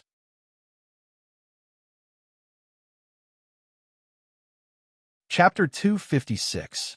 There was an uproar in the hall. Everyone was shocked, but no one questioned it. Tomac now had the Anya family and the Ulyss family, and they had no ability to compete with him. The merger of the 2 families meant that Tomac's status had risen again, and he had occupied the absolute dominant position in the mafia. A figure walked in from the entrance of the hall. He was a beautiful blonde man with perfect facial features, like a god. He was tall and straight, and he walked toward the hall with steady steps. His movements were elegant, and there was a bright smile on his face. He walked to Tomac's side and said with a smile, "Uncle, congratulations." The serious expression on Tomac's face was swept away and replaced by a warm smile. He opened his arms and said, "Holly, my child, you're back." Holly was the only son of Tomac's elder brother, who had passed away. He was also Tomac's only relative by blood. Tomac treated him like his own son. Holly hugged Tomac and said with a smile, "Yes, uncle. I'm back." "Very good, very good." Tomac nodded repeatedly, not minding showing his gentle side in front of everyone. The banquet continued. Tomac put his arm around his nephew's shoulder, and the uncle and nephew chatted happily. Holly said, "Uncle, I heard that Xia and Shun came to Rome. Where are they now?" Tomac smiled and said, "Shun is in this castle. He's dealing with some things and will be back soon. Xia is in the hospital." Holly was shocked. Xia is in a hospital? Is she sick? It's a long story. In short, Xia is sick. She took Xiao Gui to Rome to give birth, but it's not her who's in the hospital. It's her husband, Bailey Han. Holly seemed to understand and nodded. "So, she's taking care of Bailey Han in the hospital now?" "Yes and no." Tomac smiled mysteriously. He briefly explained what had happened in the past 2 days and said, "Suzaku disguised herself as Xia to lure Xia. We were worried that she would be exposed, so we let Xia hide in the hospital and didn't allow her to go to Bailey Han's ward." Holly suddenly understood and said with a smile, "I see. Uncle, that's a good plan." Tomac smiled. "This is Shun's idea." Holly smiled and agreed. Shun is indeed very smart. Tomac raised his eyebrow. "Now it's time to inform Xia. She can openly accompany Bailey Han's company." After that, he asked Robert to call Xia Dong. Xia Dong had been in the ward for a day and a half, and she had been tortured for a day and a half. Bailey Han was in the ward downstairs. They were very close, but she couldn't visit him. She could imagine how torturous it was. After learning that Bailey Han was dead and Wolf, and the other two were arrested, Xia Dong finally felt relieved. The first thing she did after the call was to run downstairs to visit Bailey Han. Bailey Han was leaning against the headboard, looking much better. Bailey Xiong was sitting beside him. The father and son were whispering something with smiles on their faces. The atmosphere between the two of them was very harmonious. Xia Dong didn't want to disturb them, so she quietly closed the door and left. She sat on the sofa in the corridor and waited for more than 10 minutes. Bailey Xiong came out of the ward. Seeing her, Bailey Xiong asked, "Xiao Xia, you're back. Why didn't you come in?" Xia Dong stood up and smiled. "I saw Dad and Ahan chatting, so I didn't go in to disturb them. Is Ahan asleep?" Bailey Xiong smiled. "Not yet. Go in quickly. He's been waiting for you for a long time." Xia Dong smiled embarrassedly. Pushing open the door, she suddenly entered a pair of smiling and doting eyes. They had only been apart for 2 days, but felt like 2 years. She smiled and walked step by step to his bed. His eyes shone brightly as the corners of his lips curled up. "Come closer." Xia Dong looked down and walked to his side. He reached out and took her right hand. She sat on the edge of his bed.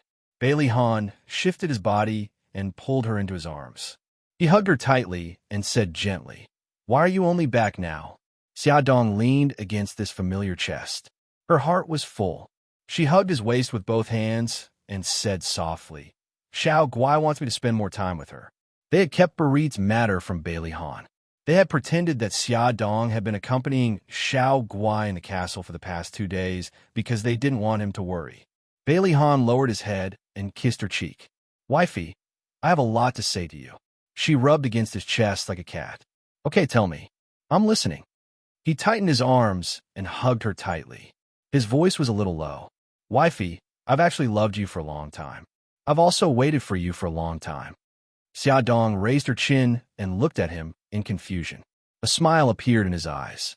It spread out bit by bit and was as bright as a crystal.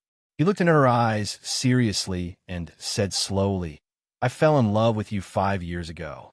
You made me wait for 5 years before you were willing to return to my world. Tell me, how should I punish you?" Xia Dong's eyes were filled with surprise. You remember? Silly." He lowered his head and kissed her lips. The soft touch made him want more. His tongue gently pried open her lips. His nimble tongue slid into her sandalwood mouth and entwined with her tongue. His left hand held the back of her head firmly, and his right hand held her waist tightly. Her bulging belly was right against his abdomen. Her soft skin rubbed against his, and he started to feel restless. Xia Dong felt her entire body heating up. Her pregnant body had become unusually sensitive. She could clearly feel his hot and hard number pressing against her belly. She was so embarrassed that her cheeks flushed red. She closed her eyes tightly, not daring to look at him. Bailey Han made a low sound of from his throat. His kiss became more passionate until his abdomen felt uncomfortable and he was about to lose control. Only then did he let go of her. Their lips were still touching. He gently rubbed against her lips and whispered hoarsely, "Wifey, to be able to meet you in this life is the blessing of 3 lifetimes." Xia Dong's limbs were still a little weak. She threw herself into his arms. Her blushing cheeks leaned against his chest as she listened to his violent heartbeat. Her lips curled up as she whispered, "If you don't leave me, I'll be by your side in life and death." Bailey Han hugged her tightly. His chin was on her hair as he greedily breathed in her fragrance and felt her warmth and her softness. The moment he regained his memories, his love for her seemed to have risen to a new level, a level where their souls were intertwined. He loved her to the bone, and so did she. They had gone through many twists and turns to be together. They would cherish each other even more in the future. It was already past 9 at night. Xia Dong couldn't bear to go home, even though the apartment was very close to the hospital. Bailey Han also couldn't bear to let her go, even though they would meet again the next morning. The two of them spoke at the same time, and stopped at the same time. "You first," the two of them spoke at the same time. They looked into each other's eyes and smiled foolishly, like a young man and woman who had just fallen in love. Bailey Han ruffled her hair. "You should go first." Xia Dong grabbed his clothes. "It's late. I should go back." He pursed his lips and smiled. "Stay with me. This bed is very big." Xia Dong seemed to have thought of something, and her face turned red. "What if someone finds out? The nurse would check on them every night. What are you afraid of? We're husband and wife." Bailey Han looked calm. He hugged her tightly and said shamelessly, "I want you to stay with me." Xia Dong raised his head and looked at him with a smile. "All right, I'll stay." He gave her a loud kiss on the cheek. She pushed his arm. "Do you want me to help you take a shower? I can do it myself." After Bailey Han said that, his charming eyes suddenly narrowed and his lips curled into a devilish smile. "Okay, you can help me take a shower." Xia Dong found it funny. "Didn't you say you could do it yourself?" He bit her ear and said in a low voice, "We'll take a bath together." She pinched his arm. "You wish. Your body hasn't recovered yet. We can't sleep together for at least a month. Moreover, I'm in the late stages of pregnancy. It's not good for the baby. You'll have to abstain for a few months." Bailey Han sighed. "After this child is born, I don't want any more children." Xia Dong's eyes darkened. After giving birth to the baby, she would have to undergo surgery to remove her uterus. It would be impossible for her to have children in the future, even if she wanted to. She leaned in his arms silently. Bailey Han sensed that something was wrong and lifted her chin. "Honey, are you angry?" "I'm just kidding. We'll have as many children as you want. Okay?" Xia Dong's heart ached. He was becoming more and more concerned about her emotions. He would notice even if something was wrong. She caressed his handsome face gently and smiled. "Honey, I'm not angry. 4 children is enough. We don't want any more." He took her hand in his and kissed her fingers. "Whatever you say." She smiled. "Honey, let me help you take a shower." His eyes were filled with tenderness. "Okay." Bailey Han could already get up and down the bed by himself. Although he was wearing a hospital gown, he didn't show any signs of weakness. He straightened his back and walked into the bathroom with steady steps. He sat in the bathtub, and the warm water flowed down slowly. Xia Dong moved a chair to sit beside the bathtub and wiped his back with a wet towel. From this angle, she could clearly see his head. His hair had been shaved, and there was a long scar on the top of his head. Some parts of his head had green roots. She couldn't help but reach out to touch his head. The green roots pricked her palm, and her fingers slid to the edge of the scar, but she didn't dare to touch it. Welfare, Xinwu 799.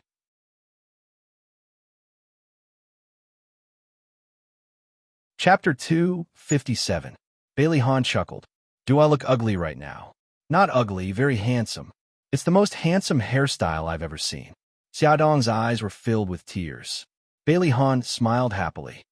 "My wife really knows how to talk." Xia Dong blinked, and her tears fell into the bathtub. His back was facing her, so he didn't see it. She retracted her fingers and asked with heartache, "Hubby, does it still hurt?" "It doesn't hurt anymore." Bailey Han suddenly turned his head and found that her face was covered in tears. His heart immediately ached, and he reached out his arms to hug her. "Silly girl, it doesn't hurt at all. Don't cry." Xia Dong bit her lips, and her tears fell. She would never forget the fear in her heart when he was shot. How could it not hurt with such a long scar? "Don't cry, good girl." Bailey Han held her face and lowered his head to kiss her, gently kissing away the tears on her face. This kiss that was full of tenderness and sweetness slowly changed. His lips slid to her neck and then slowly down. His palms entered from the hem of her clothes and caressed her body. Her skin was soft and smooth, just like the finest silk, making him unable to put it down. Xia Dong leaned her head on his chest. Her heart was soft like cotton candy. He kissed her forehead and carried her out of the bathtub. He wanted to send her back to the ward, but she nervously grabbed his arm. "Hubby, your injury." He looked at her with a smile. "It's all right now. I'll carry you to the bed." Bailey Han carried her back to the bed, and the two fell asleep in each other's arms. In the basement of Castle Eunice, the torture had just begun. This basement was originally a torture room. There were all kinds of torture instruments inside, as well as the disgusting smell of blood mixed with rot. Wild Wolf and Firefox were tied to the electric chair by iron shackles. They were like lambs waiting to be slaughtered, waiting for the god of death to come. Beitang Shun slowly walked down the stone steps. His tall and straight body looked even taller under the dim light. His handsome face had a cold expression, and his eyes were like sharp swords as he stared at Wild Wolf and Fox. He said coldly, "If you cooperate, I will consider leaving your corpses intact." Wild Wolf snorted, "I'm going to die anyway. Why should I be afraid?" Mika Keto said eerily, "Even if you die, you still have your family. Do you want your family to accompany you to hell?" Wolf laughed as if he had heard something funny. "My family has already been moved to a safe place by my godfather." "Mika Keto, you can't threaten me." "Really? Since you're not afraid of death, then give it a try. Let's see if I have a way to make your life worse than death." Mika Keto waved his hand casually. Jiang Dao, who was standing behind him, suddenly stepped forward and stood in front of Wolf. Wolf stared at Jiang Dao. "What are you going to do?" "Do you know the feeling of an electric current passing through your body? Your body will slowly go numb, your limbs will be frozen, and your heart will gradually stop beating. In the end, your entire body will become a pitch-black skeleton." Jiang Dao's calm voice lingered in the empty basement. It was eerie, making one's hair stand on end. Jiang Dao pressed the switch of the electric chair expressionlessly. This was a modified electric chair, and the current could be adjusted at will. He first adjusted the current to a medium level. It would be very painful for the human body, but it would not kill them. The two electric chairs were connected at the same time, and a sizzling sound could be heard in the room. Wolf and Firefox restrained themselves at first, clenching their teeth and not moaning. But in the end, the electric current kept increasing, and they couldn't bear it anymore. They howled in pain. The two of them struggled hard, tried to escape from the electric chair, but their hands and feet were firmly tied. They couldn't escape at all.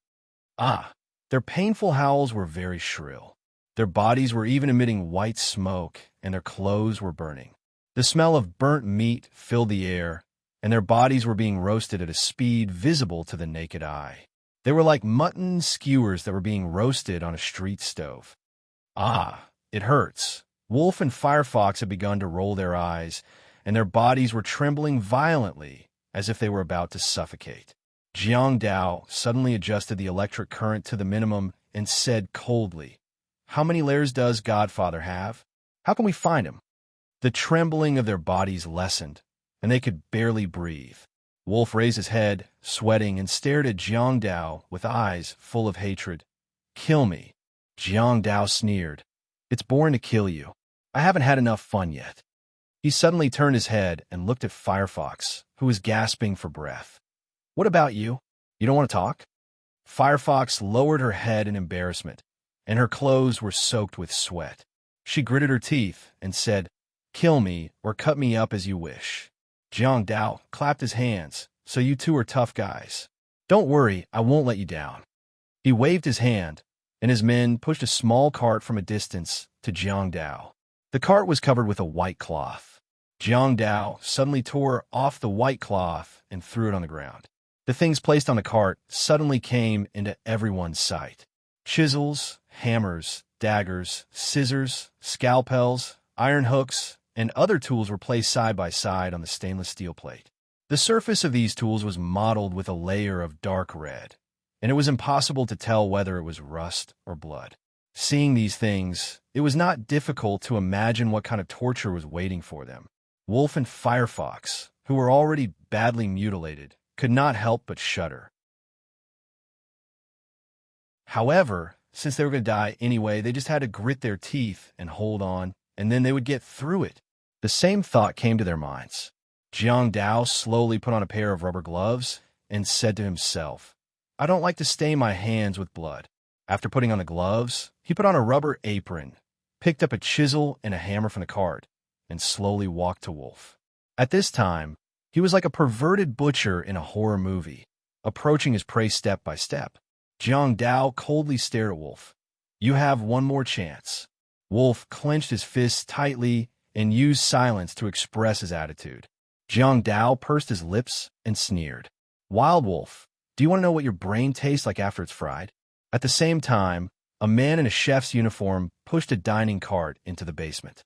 There was an induction cooker on the dining cart, and there was a frying pan on the stove. The chef acted as if he didn't see anything. He calmly turned on the induction cooker and poured cooking oil into the frying pan. Wolf's body stiffened, and Firefox's eyes were filled with fear. You'll know soon enough.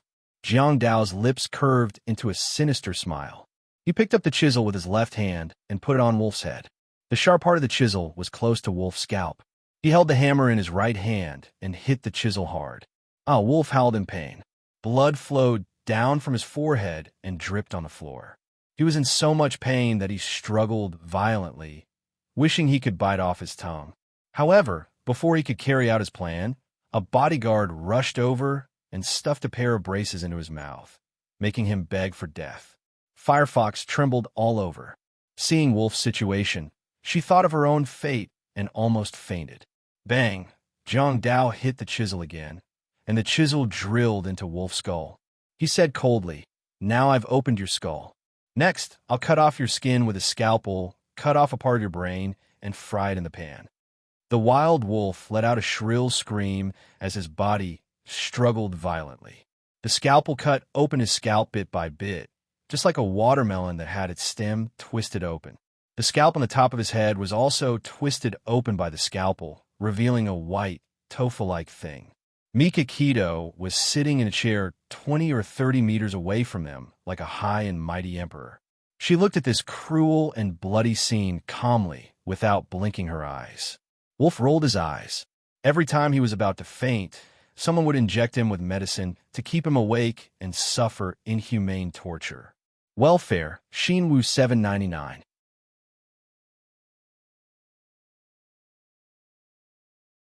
Chapter 258.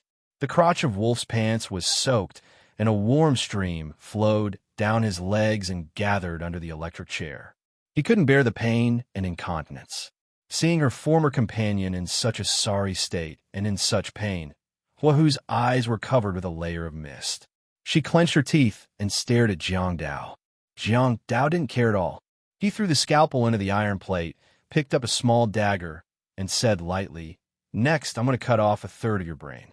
It's said that this won't affect your ability to speak and remember."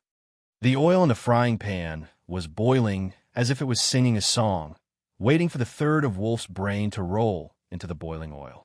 Wolf's eyes were bloodshot like a trapped beast. He let out a deep roar of pain from his throat. The daggers slowly fell on the pile of white tofu-like things. But just when he was about to do it, Huahu suddenly screamed, "Stop! Stop! I'll tell you everything. Please let him go." She had a mental breakdown, and she couldn't bear the huge psychological pressure anymore. She burst into tears, and her lips trembled as she shouted, "Let him go! Let him go!" Jiang Dao elegantly put away the dagger and turned to look at Huahu with a cruel sneer on his face. "Speak. If I'm not satisfied with what you say, I'll cut off a third of your brain and throw in the frying pan." Hua Fox's shoulders trembled violently.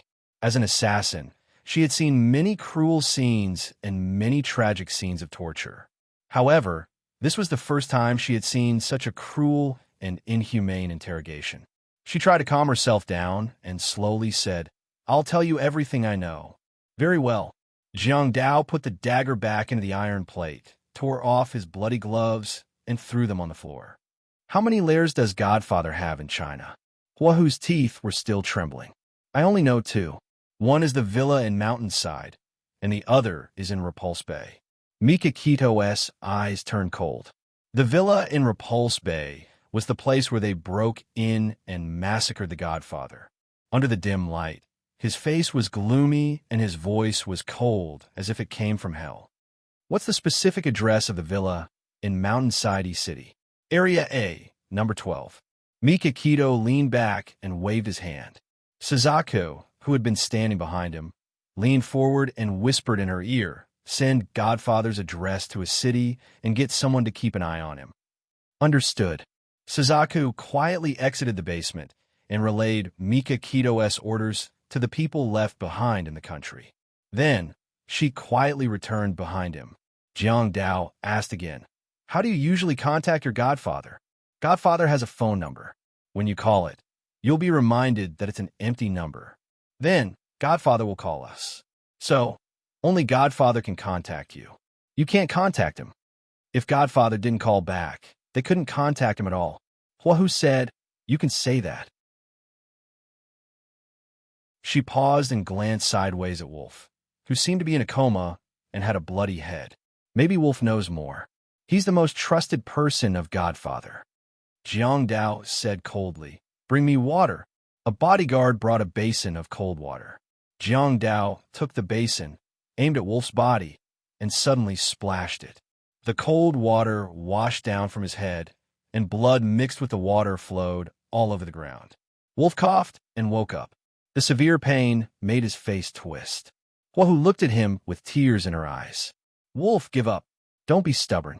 Tell them how to contact your godfather." Wild Wolf was already on the verge of death. Jiang Dao's torture game had pushed him to the brink of death. His spirit was on the verge of collapse. Blood was dripping down from his forehead. He opened his mouth and gasped heavily, like a dried fish. "Wolf, give up." Huahu's tears fell like rain. The light in Wolf's eyes gradually faded. His whole body was controlled by the pain, and he had no other feelings. He was like a puppet, gradually losing his mind. Jiang Dao looked at him coldly. "How do you usually contact Godfather?" Wolf answered mechanically, "Call his private phone." "What's his private phone number?" Wolf casually reported a string of numbers, and the bodyguard quickly wrote it down. Where else does Godfather live except for the villas in Mountainside, East City, and Repulse Bay? Wolf seemed to be hypnotized and answered blankly. "There's a villa in the Bailey's Tsong Mountain in the suburbs of the city. Su Yinxian was tied up there last time." "What else?" "That's all I know."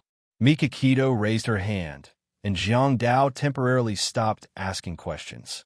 Mika Keto asked in a low voice, "Godfather kidnapped Su Yinxian, right?" Wolf answered blankly, "Yes." Godfather originally negotiated with Su Yunxian to deal with Xia Dong and Mika Keto together. They pretended to kidnap and rape her, but Godfather hid something. In fact, he killed 3 birds with 1 stone. He also used Su Yunxian. Mika Keto's eyes darkened. "Is there any evidence?" "Yes." Godfather originally planned to kick Su Yunxian out of the picture and expose her in front of everyone. But things changed. Xia Dong left China, so Godfather didn't expose the evidence for the time being.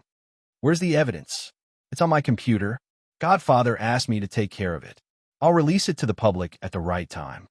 "Where's your computer now?" "In a hotel." "Which hotel?" "What's your room number?" Wild Wolf was like a puppet controlled by someone. He asked and answered and told everything he knew. Unfortunately, the Godfather was very cautious. Even if it was someone he trusted, he still did not reveal a lot of important information to Wild Wolf. Wei Dangshun sent someone to Wild Wolf's hotel to retrieve his laptop. He opened a folder and found the evidence that Wild Wolf had mentioned. It was a video, and it looked like it was secretly taken. In the video, Su Yunxian was sitting with a man in a black trench coat. Su Yunxian was facing the camera, and the man's back was facing the camera. She couldn't see his face clearly, but Mika Keto guessed that the man was Godfather. They were talking about how to make the kidnapping look real, what Su Yunxian should say to win the audience's sympathy and trust, and what conditions should she put forward to drive a wedge between Bailey Han and Xia Dong. With this video, they could prove that Su Yunxian and Godfather were in cahoots. They wanted to destroy the relationship between Bailey Han and Xia Dong. Unfortunately, the video was shot very skillfully and did not reveal the Godfather's appearance at all. His voice was also specially processed and could not be distinguished. Therefore, even if it was released to the public, everyone could only recognize Su Yunxian and reflexively put all their attention on her. Wei Dangshun asked Jiang Dao to copy the video into the USB flash drive. Then, he opened other hidden files on the computer and found other evidence of his Godfather and Wild Wolf's crimes. His Godfather had sent Wild Wolf to kidnap and assassinate people several times, and Wild Wolf had written down every plan clearly and saved the photos of the crime scenes. Jiang Dao also copied all these things to the USB flash drive. One day, these things would be used to bring down Godfather. It was already midnight. Hua, who raised his head and looked at Beitang Shun. Since you've already gotten what you want, give us a quick death. Mikakito raised her hand to signal Jiang Dao. Jiang Dao took out a pistol from his waist and pointed it at Wolf's forehead. Wolf stared at the muzzle blankly and didn't react. Bang! With a gunshot, a bullet went through the middle of the wolf's forehead. Blood came out and sprayed everywhere. Wolf's body slumped on the electric chair. She glanced at the wolf before slowly closing her eyes. She knew that the god of death was about to descend upon her. Bang! Another gunshot was heard. Firefox also slumped on the electric chair. The entire basement was filled with the strong stench of blood. Then there was a dead silence. Let's go. Mikakito suddenly stood up. He didn't even frown in the face of the bloody basement. He walked out expressionlessly. Suzaku followed behind him. They walked out of the basement and walked up the stairs. When they reached the top of the castle, Suzaku exhaled slowly. Frankly speaking, her stomach was still feeling a little uncomfortable. Mikakito walked in front, and she followed behind unhurriedly. When they reached the balcony, he suddenly turned around and stared at her expressionlessly. His thin lips moved, and he said coldly, "How do you feel?" Suzaku frowned. "It's disgusting." There was a scrutinizing look in his eyes. "They used to be your companions." Suzaku said impassively, "You don't have to test me. We can't be considered companions. We've only met once. I can only express my sympathy for what they've been through. That's all. Don't you think it's cruel?" Mikakito's sharp gaze was fixated on her eyes, as though he wanted to see through her organs. "Cruel?" Suzaku sneered. "If you're kind to your enemy, you're being cruel to yourself. Although I don't agree with your methods, I acknowledge your ruthlessness. You don't have to worry that I'll be unfaithful to you because of this." Mikakito pursed his lips. He realized that this woman was more cold-blooded than he had imagined. She was able to analyze the pros and cons of the matter clearly. Suzaku met his gaze quietly and said calmly, "How long are we going to stand here for? If there's nothing else, I'd like to go back and rest." Mikakito suddenly remembered that she had pretended to be kidnapped yesterday. She must not have had a good rest last night. She had been in a state of high tension during the day and hadn't had a chance to rest until now. Even a man would feel a little overwhelmed, let alone a woman. For the first time, he treated her as a woman. Attention Hongcha 866.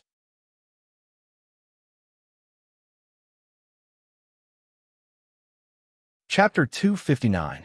Mikakito said calmly, "It's all right. You can go back." "Okay," Suzaku replied casually and turned to leave. She was dressed in a tight black suit and looked dashing and unrestrained. After the 3 wild wolves were killed, Mikakito planned to follow up the victory and return to China to deal with his godfather's matter. He went to the castle to say goodbye to Tomac. A handsome blonde man with blue eyes was sitting in the living room with his godfather, talking and laughing. "Shun, you're here. Come here. We're talking about you." Tomac smiled. The blonde man stood up with a bright and sincere smile. "Shin, long time no see." "Holly, long time no see." Beitang Shun's lips curled up as he walked towards them with steady steps. Holly opened his arms, and the two hugged. Mikakito raised his eyebrows. "What are you talking about?" Tomac laughed. "Holly said you're smart. You played a big role in dealing with Barit. That's because Godfather supported me. That's why the plan could be carried out." Mikakito smiled. "Holly, how are you doing in England?" Holly shrugged. "Not bad. I've taken care of those old foxes." Mikakito patted Holly's shoulder. "Those old foxes are all cunning. You're amazing to be able to make them submit to you. There were a few mafia families in England who thought they were far away from the emperor and were disrespectful to Tomac. They even had a lot of disputes with his forces in England. So Tomac sent Holly to England to deal with this matter." Holly grinned and changed the topic. "By the way, Shun, I plan to visit Xia and her husband in the hospital. Do you want to come with me?" Mikakito's eyes darkened as she said, "I came here to say goodbye to Godfather. I'll go to the hospital to say goodbye to Xia later." Tomac's smile faded. You're going back so soon? Mika Kido nodded. I plan to follow up my victory and uproot the Godfather's forces. That's good too. Be careful. If you need any help, just let me know. I will, Godfather. Thank you for taking care of Xia Xia and Xiao Guai. Why are you being so polite? Don't worry, they're my hands. I won't let them lose a single hair. Mika Kido smiled. Holly, let's go to the hospital together after I say goodbye to Xiao Guai. Xiao Guai was still living in the castle for the time being. She will be transferred back to the hospital tomorrow. Mika Kido and Holly walked into her room. The little girl was wearing a white mask, a pink hat, and a pink princess dress. She was sitting on the thick carpet and playing with building blocks with the nanny. Uncle Shun, Uncle Holly. When she saw the two of them, Xiao Guai threw away the building blocks in her hands, got up from the ground, and ran over to them. Mika Kido bent down and picked her up. Gigai, did you listen to me and take your medicine and injections? Yes, the nurse pricked my butt with a needle. It hurt so much. I didn't even cry. Xiao Guai wrapped her arms around Mika Kido's neck, her big bright eyes sparkling. Gigai is so obedient. Mika Kido lowered her head and rubbed her soft little face. Uncle Shun, you haven't come to see me for 2 days. Xiao Guai blinked her eyes, feeling wronged. Uncle Shun is busy. Mika Kido hugged her tightly. She didn't know how to tell her that she was about to leave. Ma'am, I know. I don't blame you. Xiao Guai giggled, her eyes filled with joy. Uncle Shun, I lied to you, didn't I? Naughty girl. Mika Kido gently scratched her little nose, her eyes full of smiles. Holly placed his left hand over his heart with a sad expression. Gigai, I'm so sad. You only cared about playing with your Uncle Shun and forgot about my existence. No, I just wanted Uncle Holly to hug me. Xiao Guai quickly stretched out her arms in his direction, her big eyes sparkling. Uncle Holly, hug me, little sweetheart. You're really lovable. Holly opened his arms and snatched Xiao Guai from Mika Kido's arms. He smiled and said, Gigai, Uncle Holly will stay in Rome for a long time this time. I'll accompany you every day, okay? Okay. Xiao Guai clapped her soft little hands and giggled. It'll be even better if Uncle Shin stays here for a long time. Mika Kido touched her cheek and said gently, Gigai, Uncle Shun is going back to China today. You have to be obedient and not make me worry, okay? Xiao Guai's little face fell, and her eyes were full of unwillingness. Uncle Shun, are you leaving so soon? Uncle Shun will return to China to beat up the bad guys so that they won't dare to bully your mommy again. Xiao Guai nodded heavily, her eyes serious. Okay, Uncle Shun, I support you. You must beat the bad guys to a pulp. Umph. The little girl's expression was really cute. Holly couldn't help but pinch her little face and say with a smile, It'll be great if I have such a cute daughter in the future. Mika Kido couldn't help but laugh. Then you have to find a wife quickly. Holly raised his eyebrows. Who said that I have to have children with my wife? Mika Kido shook her head and patted him on the shoulder. She didn't comment on his debauched private life. Xiao Guai puffed up her cheeks and suddenly said, Illegitimate children are very pitiful. Holly and Mika Kido were stunned at the same time and stared at her. Her eyes lit up, and she said softly, My brother and I have been called illegitimate children before. Beitang Shun felt a sour and astringent feeling in his heart. Holly's eyes moved as if he was thinking about something. But we're not anymore. We have Daddy. Xiao Guai's eyes curved, overflowing with happiness. Holly couldn't help but hug her tighter. The two men and the little girl chatted and laughed for more than half an hour. It wasn't until Xiao Guai fell asleep in Holly's arms that they put her back on the bed. Mika Kido bent down and kissed her forehead, and the two of them quietly left the room. When Mika Kido and Holly arrived at the hospital, Xia Dong, Bailey Han, and Bailey Xiong were sitting on the sofa and chatting casually. Bailey Han was in good spirits, and his body was recovering very quickly. Holly, you're back. Xia Dong was pleasantly surprised to see Holly. Yeah, I didn't expect the baby in your belly to be so big when I came back. I wanted to hug you, but I couldn't sit down. Holly shrugged helplessly. He wanted to hug her, but her belly pushed him away. Xiaodong laughed. You're going to have another nephew. Don't forget to give him a red packet. I definitely won't forget. Xiaodong and Holly chatted at the side. Bailey Han reached out his hand and looked at Mika Keto sincerely. Thank you for taking care of Xia all this time. Mika Keto paused and reached out to shake his hand. You didn't let me down either. He used his body to take a bullet for Xiaodong, proving that his love for Xiaodong was no less than Mika Keto's. But Mika Keto pursed his lips and said coldly, if you do something wrong to Xia one day, I will take her away. Bailey Han looked in his eyes calmly. I won't give you a chance. Mika Keto pursed his lips. I'll wait and see. Then, Mika Keto explained why he came. Although Xiaodong couldn't bear to part with him, she didn't ask him to stay. She knew that he came back to China to deal with her godfather. Coincidentally, Bailey Han was also coming back to China, so the two of them could travel together. At noon, everyone had lunch at an elegant restaurant near the hospital. Then, Xiaodong and Bailey Han watched them get into the car and drive to the airport. It's just the two of us again. Xiaodong looked at the car in the distance and suddenly felt empty. Bailey Han put his arm around Xiaodong's waist. Honey, don't be sad. We will be reunited soon. Xiaodong leaned against his chest and said, Immerse, city at 8 o'clock p.m. Yisiki was packing her luggage in the room. In 2 days, the whole family would be going to Sanya for a vacation. She took out her summer clothes and planned to pack them in advance. Suddenly, her cell phone rang. It was a text message. Yisiki looked up at the bedside. It was Lin Shihao's cell phone. He was taking a shower in the bathroom. Her hand froze and her heart clenched nervously. She put down her clothes, walked to the bedside, and picked up the cell phone. She had never looked through Lin Shihao's cell phone because she trusted him. But now, she sat on the bed, her heart pounding. She hesitated, her fingers trembling as she held the cell phone.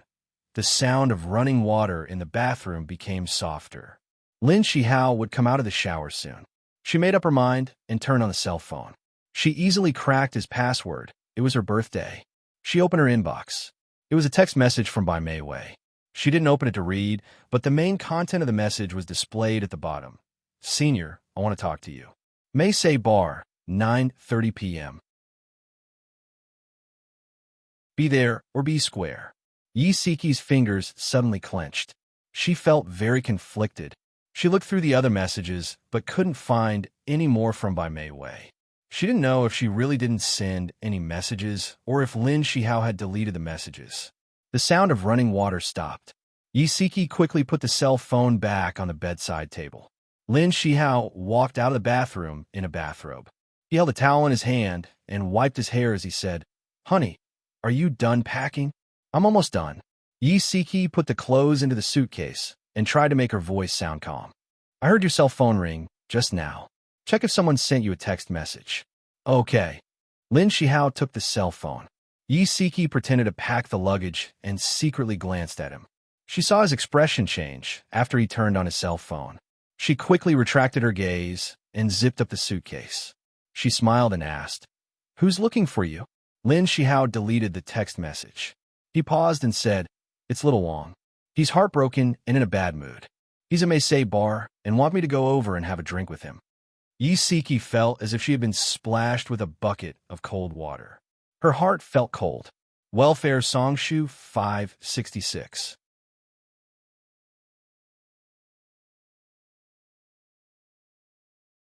Chapter 260. Yisiki felt as though she had been splashed with a bucket of cold water. She tried her best to smile as though nothing had happened. Xiao Wang is your colleague. It's not good for him to be out drinking alone at this hour. You'd better give him a call and persuade him to go home. Lin Shihao thought for a moment and said, I'd better go over and take a look. He guessed that Bai Meiwei wanted to talk to him about the child, so he wanted to know what she was thinking. Yisiki had a smile on her face, but her heart was bleeding. Okay. Be careful on the road. She walked him to the door. When she heard the door close, she leaned against the wall and felt like she was going to give in. After a while, she dug her nails into her palms and tried to encourage herself. Yisiki, you can't be so useless. You should go and see what they're talking about instead of staying here and wallowing in self-pity. Yi Siki's eyes shone with determination. She suddenly stood up and strode back to her room. She changed her clothes, grabbed Xiaodong's car keys, and took the elevator downstairs. When she came out of the main entrance of the building, she happened to see Lin Shihao's car drive out of the neighborhood. She quickly ran into the garage and drove Xiaodong's car out. Under the night sky, she followed Lin Shihao's car from a distance. Meisei Bar. In the gentle dance music, pairs of men and women hugged each other and danced to the music. Lin Shihao walked into the bar.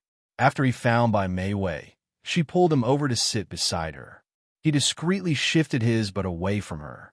The private room in the hall was semi-open. A circular leather sofa surrounded the wall.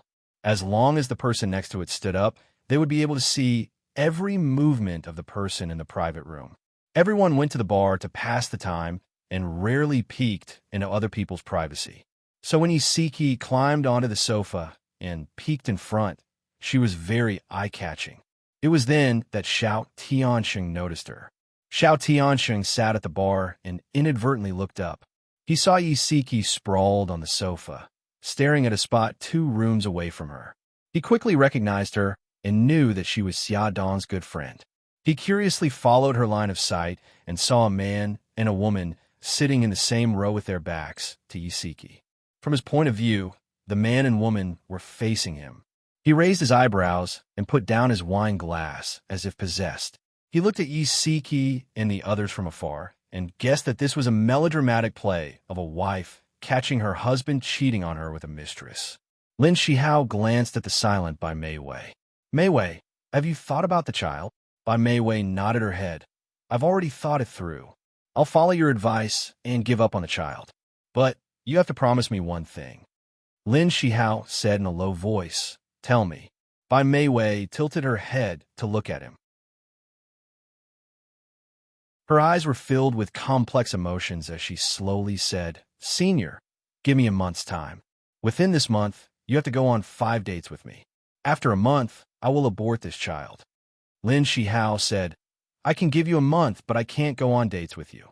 Bai Mei Wei grabbed his arm as tears welled up in her eyes. Senior, can't you take pity on my sincerity and satisfy my fantasies? Mei Wei, I'm sorry. I already have a wife. I can't do anything to let her down. Lin Shihao held her hand and tried to remove it from his arm.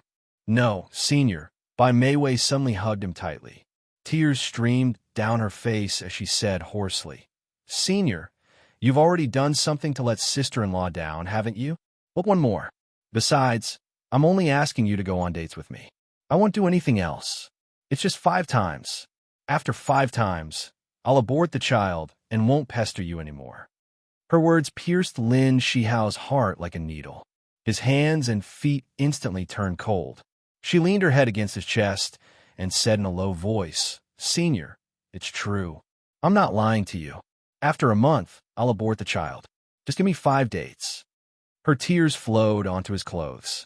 He couldn't help but feel guilty when he saw her heartbroken expression. He had let her down. If he hadn't been drunk and mistook her for Siki, they wouldn't have ended up in this situation. 5 times. Only 5 times. Senior, I beg you. Her pleading voice traveled into his ears. He couldn't help but clench his fists and slowly close his eyes. After a few seconds, he opened his eyes. His voice was low and hoarse as he said, Okay, I promise you. After a month, you have to have the operation. I'll definitely have the operation. Bai Mei Wei lifted her chin and smiled through her tears. She looked pitiful, but Lin Shihao wasn't in the mood to admire her. His brows were deeply furrowed. Bai Mei Wei took out 2 plane tickets from her handbag. Senior, I heard that you've applied for a holiday. Coincidentally, I've also applied for a holiday. Let's go to Sanya for a holiday, okay? Lin Shihao pushed her away from him. His expression was a little ugly. Why do you want to go to Sanya? Bai Mei Wei pulled out a tissue to wipe her tears and said gently, A 4-day holiday is too short. There's not enough time to go overseas, so I've chosen to travel within the country. It's too cold in the north and Sanya's warmer climate. Isn't it just right? Lin Shihao pinched his brows. Siki and I plan to go to Sanya this time. Let's postpone our date. Bai Meiwei was stunned. Then she revealed a bitter smile. I understand. Then we'll start our date when you come back from Sanya. She put the plane tickets back into her handbag. Lin Shihao grunted softly. It's getting late. I should go back. He was about to get up when Bai Meiwei grabbed his arm and said anxiously, Senior, stay with me for a while. Just half an hour, okay? Lin Shihao pursed his lips tightly. He was silent for a long time before he sat down stiffly. Yi Siki slowly slid down from the sofa and sat down dejectedly. Her eyes were covered with a layer of mist. She had seen her own husband holding another woman in his arms with her own eyes. Although she was too far away to hear their conversation, his actions had deeply hurt her. She covered her mouth and sobbed bitterly. Because she was trying to suppress her own voice, her shoulders shook violently and her chest rose and fell rapidly.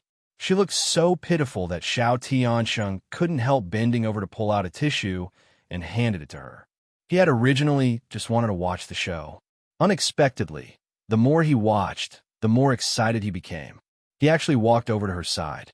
A large hand holding a tissue suddenly appeared in her line of sight. Yi Siki didn't even raise her head as she took the tissue from the hand and wiped her tears.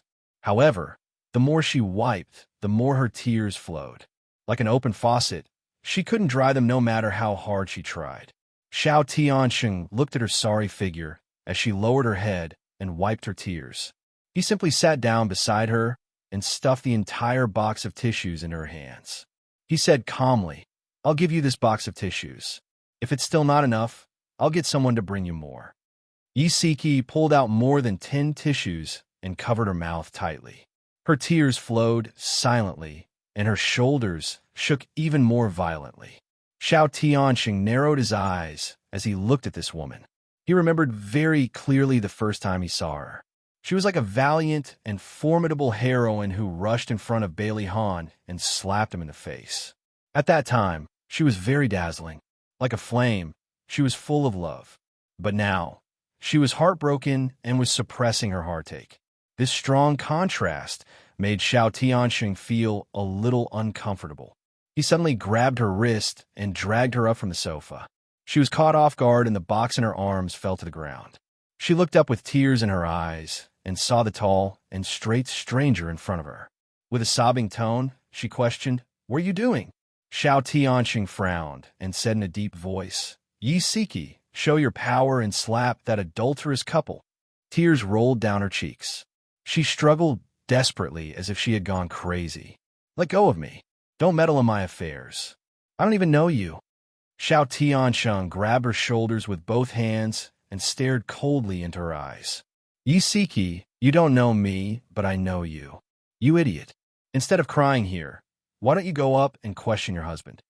I don't want you to meddle in my affairs. Let go of me. Yi Siki struggled with all her might. Her tears had stopped flowing, and she kicked Xiao Tiansheng angrily. I told you to let go. Xiao Tiansheng did not let go. His hands were like iron pincers as he held her shoulders tightly. Her punches and kicks were like fancy and impractical moves in his eyes. They were harmless. He looked at her flustered and exasperated expression and raised his eyebrows. Very good. This is the real you, Yi Siki. You're more pleasing to the eye like this.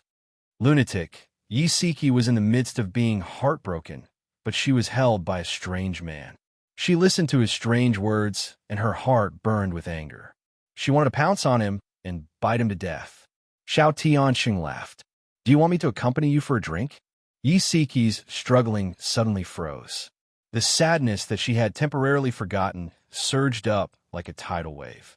She slowly gave up struggling and said calmly, No need. I should go back. Xiao Tiansheng let go of her shoulders. His slender fingers took out a business card from his pocket and handed it to her. This is my business card. If you have any problems, you can look for me. For example, if it's a relationship problem, I'll be happy to help you. Yi Siki did not take the business card. She looked at him as if he was an idiot. Sir, can't you see that I'm a married woman? Your flirting method is completely useless against me. Xiao Tianxing laughed mockingly. Madam, I've already seen the ugliest side of you crying bitterly. Do you think I'd still be interested in you? Isiki felt awkward for a moment. She wiped her face with a tissue and said fiercely, "Since you're not flirting, why are you helping me?" Beauty novel Songshu 566.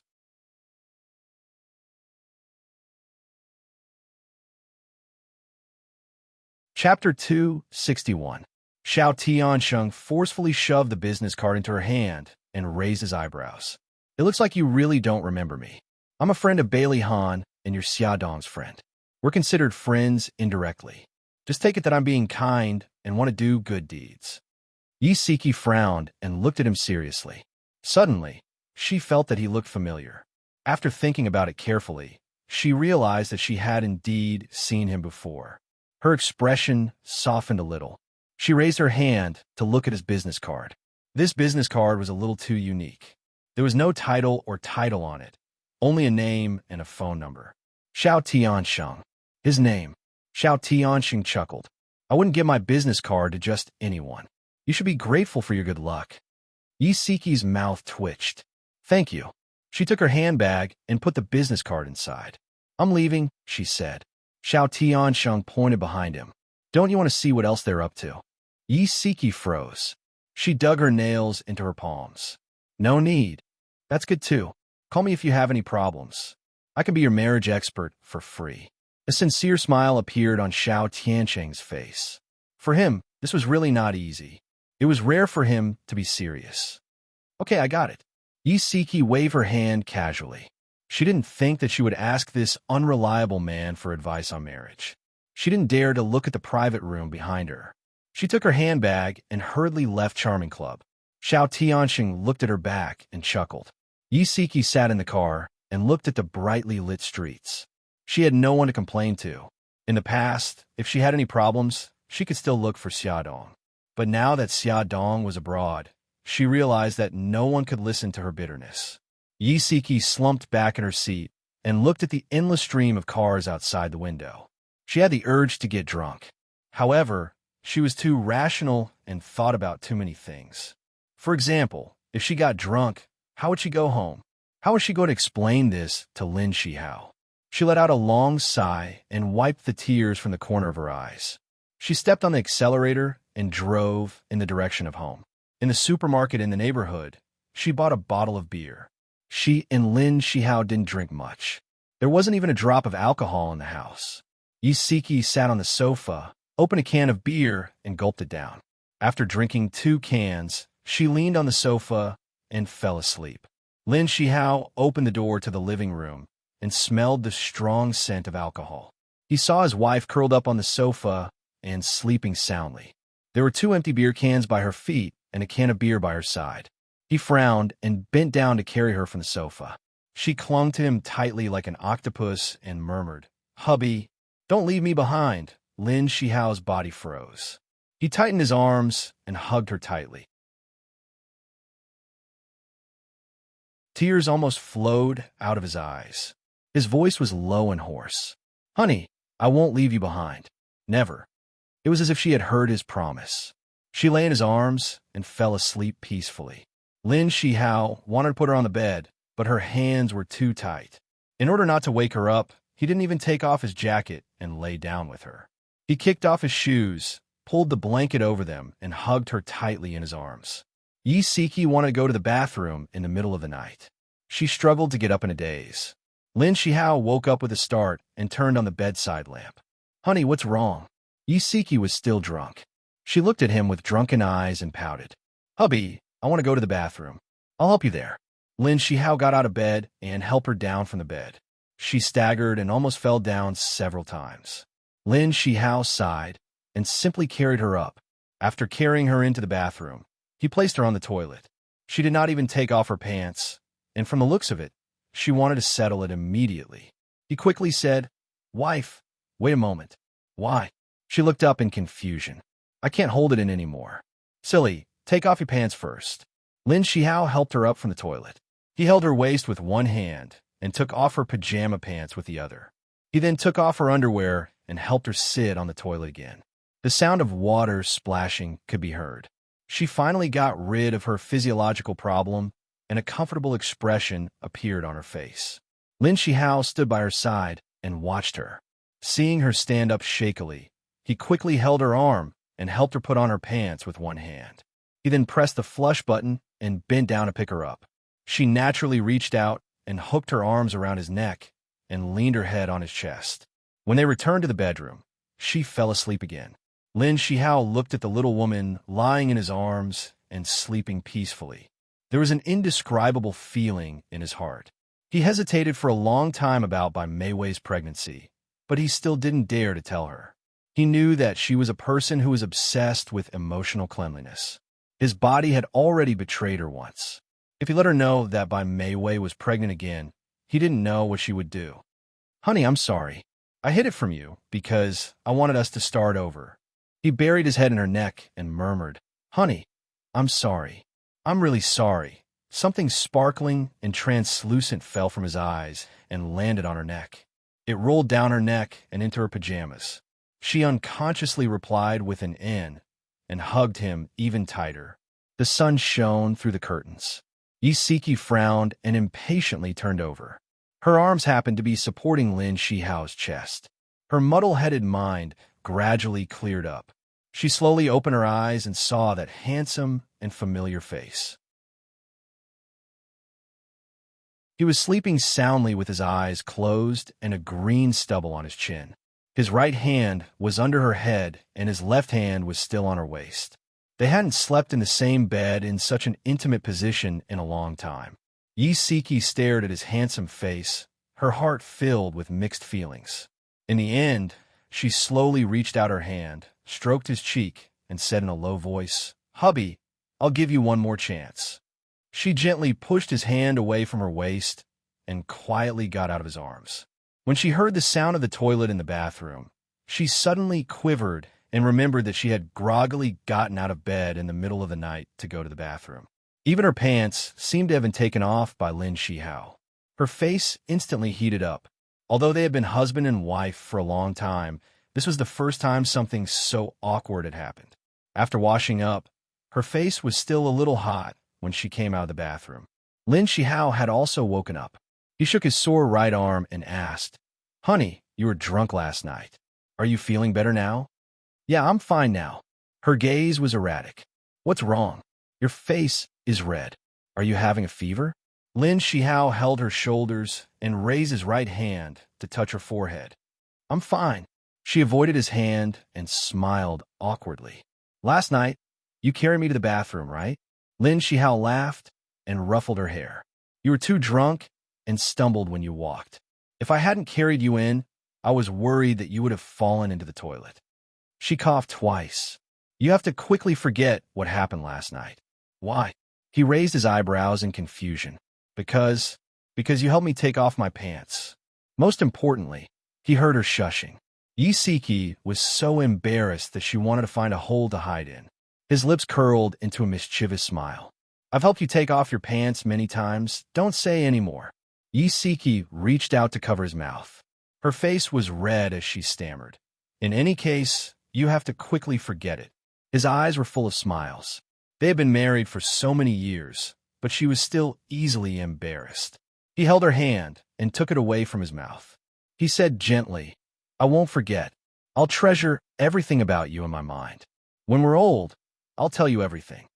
His eyes were full of tenderness, and his expression was serious. He didn't look like he was joking at all. She sniffled, and tears welled up in her eyes. Slowly, she hugged him. He also reached out his arms and hugged her tightly. "Wifey, do you still remember what I said to you on our wedding night?" "Yes, I remember everything." Yisiki's tears fell. She bit her lip and asked in a choked voice, "Hubby, can we really do this?" "Yes, we definitely can. Trust me." Lin Shihao held her cheeks and looked into her eyes seriously. He said word by word, "In this lifetime, I'll only love you." If there was a person who could tolerate your shortcomings, who could remind you that there were vegetable leaves on your teeth without feeling embarrassed, who could laugh at your indecent actions, then he truly loved you. Yisiki hugged the man who truly loved her, and her tears flowed uncontrollably. "Don't cry. Be good." Lin Shihao carefully wiped the tears from her face and said gently, "Wifey, rest for a while more. I'll make breakfast." Yisiki smiled with tears in her eyes. "I want to eat fried eggs. Nuno loves sandwiches." "I know." He smiled and kissed her cheek. "Be good. Rest for a while more. I'll call you when it's ready." She nodded obediently. Yisiki didn't do as he said and rest for a while more. Instead, she changed into her home clothes and stood not far from the kitchen to watch him make breakfast. He had an apron around his waist and was busy in the kitchen. There was a faint smile on his face, and he was very easygoing and gentle. Nuno was wearing little bunny pajamas. She rubbed her sleepy eyes and walked over. She said in surprise, "Hey, Daddy is making breakfast today." Yisiki smiled and hugged her daughter. Lin Shihao heard the sound and turned to look. The two of them looked at each other and smiled. She wished that time would stop at this moment, the happy moment of their family of three. Attention, Songshu 566.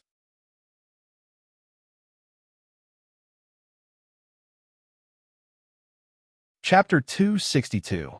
After Mikakito returned to China, the first thing he did was to look for his godfather. When he was in Rome, he had sent his men to search for his godfather's villas, but they did not find him. He guessed that his godfather must have other places to stay. Even his most trusted wolf does not know where he is.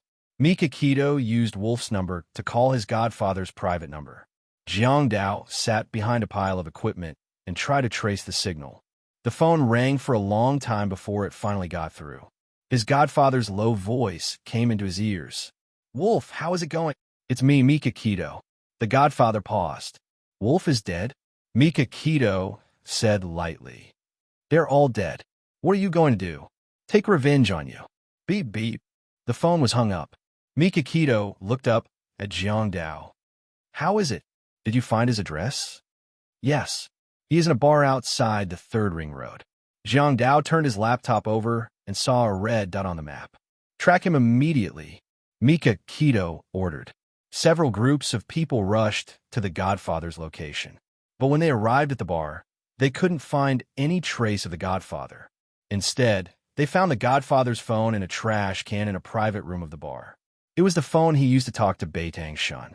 Jiang Dao called the manager of the bar over and asked about the guest in the private room. The manager said, "This guest is very unfamiliar. He is wearing a black windbreaker and black sunglasses. He seems to be waiting for someone." Jiang Dao said, "Show me the CCTV footage in the corridor." "Okay, please wait a moment." The manager asked someone to show him the CCTV footage. Jiang Dao saw the man in the black windbreaker in the video. Although he could not see the man's face, his figure was the same as his godfather's. Jiang Dao looked at the time when the man left. It was right after he hung up the phone. He asked, "Where did this man go after he left the bar?" "I don't know. I will ask the staff. Maybe someone saw him." A few minutes later, the manager came back and said that a waiter saw the godfather driving a red Porsche Cayenne toward Binjiang South Road after he left the bar. "What's the license plate number?" He didn't see it clearly. Jiang Dao sent people to chase after them from Binjiang South Road. The surveillance cameras installed along the road recorded everything and fed it back to Mikakito. The top hackers of Sanku spent the whole afternoon hacking into the internal system of City A's Transportation Bureau and copied the surveillance footage along Binjiang South Road. In the end, when he checked the video, he found that there was no red Porsche Cayenne, as the waiter had mentioned. Mikakito tapped the table with her slender fingers. "Godfather might have changed cars on the way.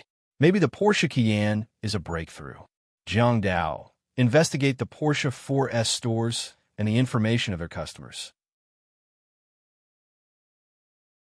During the investigation, Jiang Dao found that his godfather had purchased the car under the name of Shangwan Ao half a year ago. He did not leave his address or phone number, but there were 2 maintenance records. One was scratching the door, and the other was breaking the rearview mirror. According to the customer service staff at the reception, a young lady had driven the car over when the rearview mirror was broken. She looked sweet and cute when she smiled, so he had a deep impression of her. Jiang Dao pondered for a while, then took out Su Xingchen's photo and asked the customer service staff, "Is this the girl who drove the car?" The customer service staff was a handsome young man.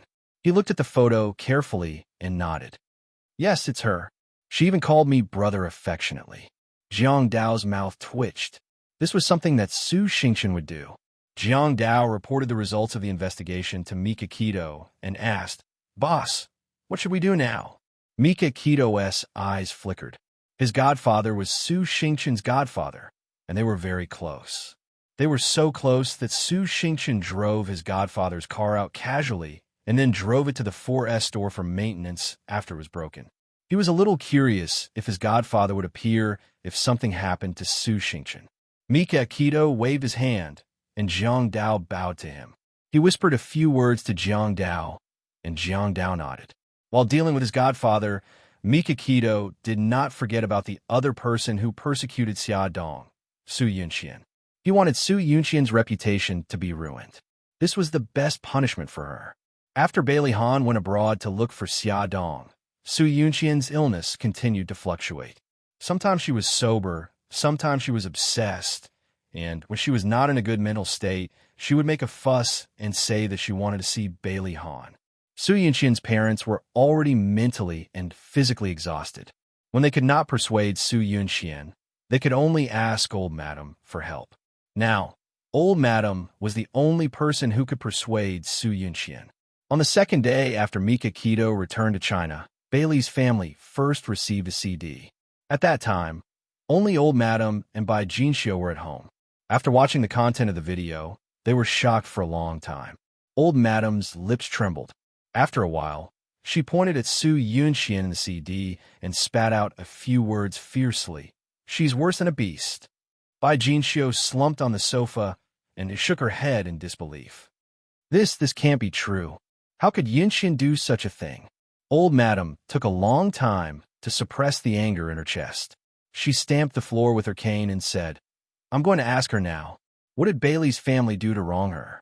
Why did she do such a vicious thing? Old Madam was decisive. She stood up and walked out with her cane. Butler, prepare the car. Mom, calm down. Bai Jinxiu quickly caught up with her and held her arm. We still don't know whether this video is true or not. Isn't it too hasty to make trouble for the Su family with great fanfare? Old Madam Fu's stubborn temper flared up. She stiffened her neck and said angrily, Jinxiu, the people who were framed by them are your biological son and your daughter-in-law who has already given birth to 3 grandsons for you. No matter how much you side with outsiders, you can't just watch them hurt them. Mom, that's not what I meant. I meant to find out the truth of the matter first. After we find the evidence, we'll get even with them. I'm telling you, I believe that what's in this video is true. Old Madam snorted. If you think that Su Yunqian is a simple person, then you're wrong. She drugged Ahan's wine and pretended that they had sex. She even pretended to be pregnant to threaten Ahan to marry her. She even pushed Xiao Yi down the stairs. I didn't want to argue with her because of our old friendship, but I didn't expect her to go overboard. Bai Jinxiu's eyes widened. She stammered, What? Drugged? Pregnant? Why did I know about these things? I kept these things from you. I wanted to save some face for Su Yunqian, but I didn't expect her to be so vicious. Let's go. Cut the crap. I'm going to the hospital to get even with her and expose her tricks. Old Madam dragged Bai Jinxiu's arm and walked out. Bai Jinxiu was in a state of shock and almost lost the ability to think. She obediently followed her into the car. The driver drove them to the hospital where Su Yunqian was. Mrs. Su was taking care of her in the ward.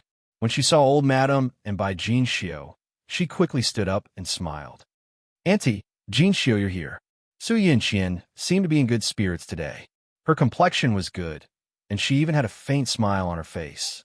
She stood up and greeted Grandma Annie. Old Madam's face darkened. She slammed the door of the ward and threw the CD in her hand on the table. She said coldly, Huilan, look at the good daughter you raised. What did the Bailey family do to the Su family?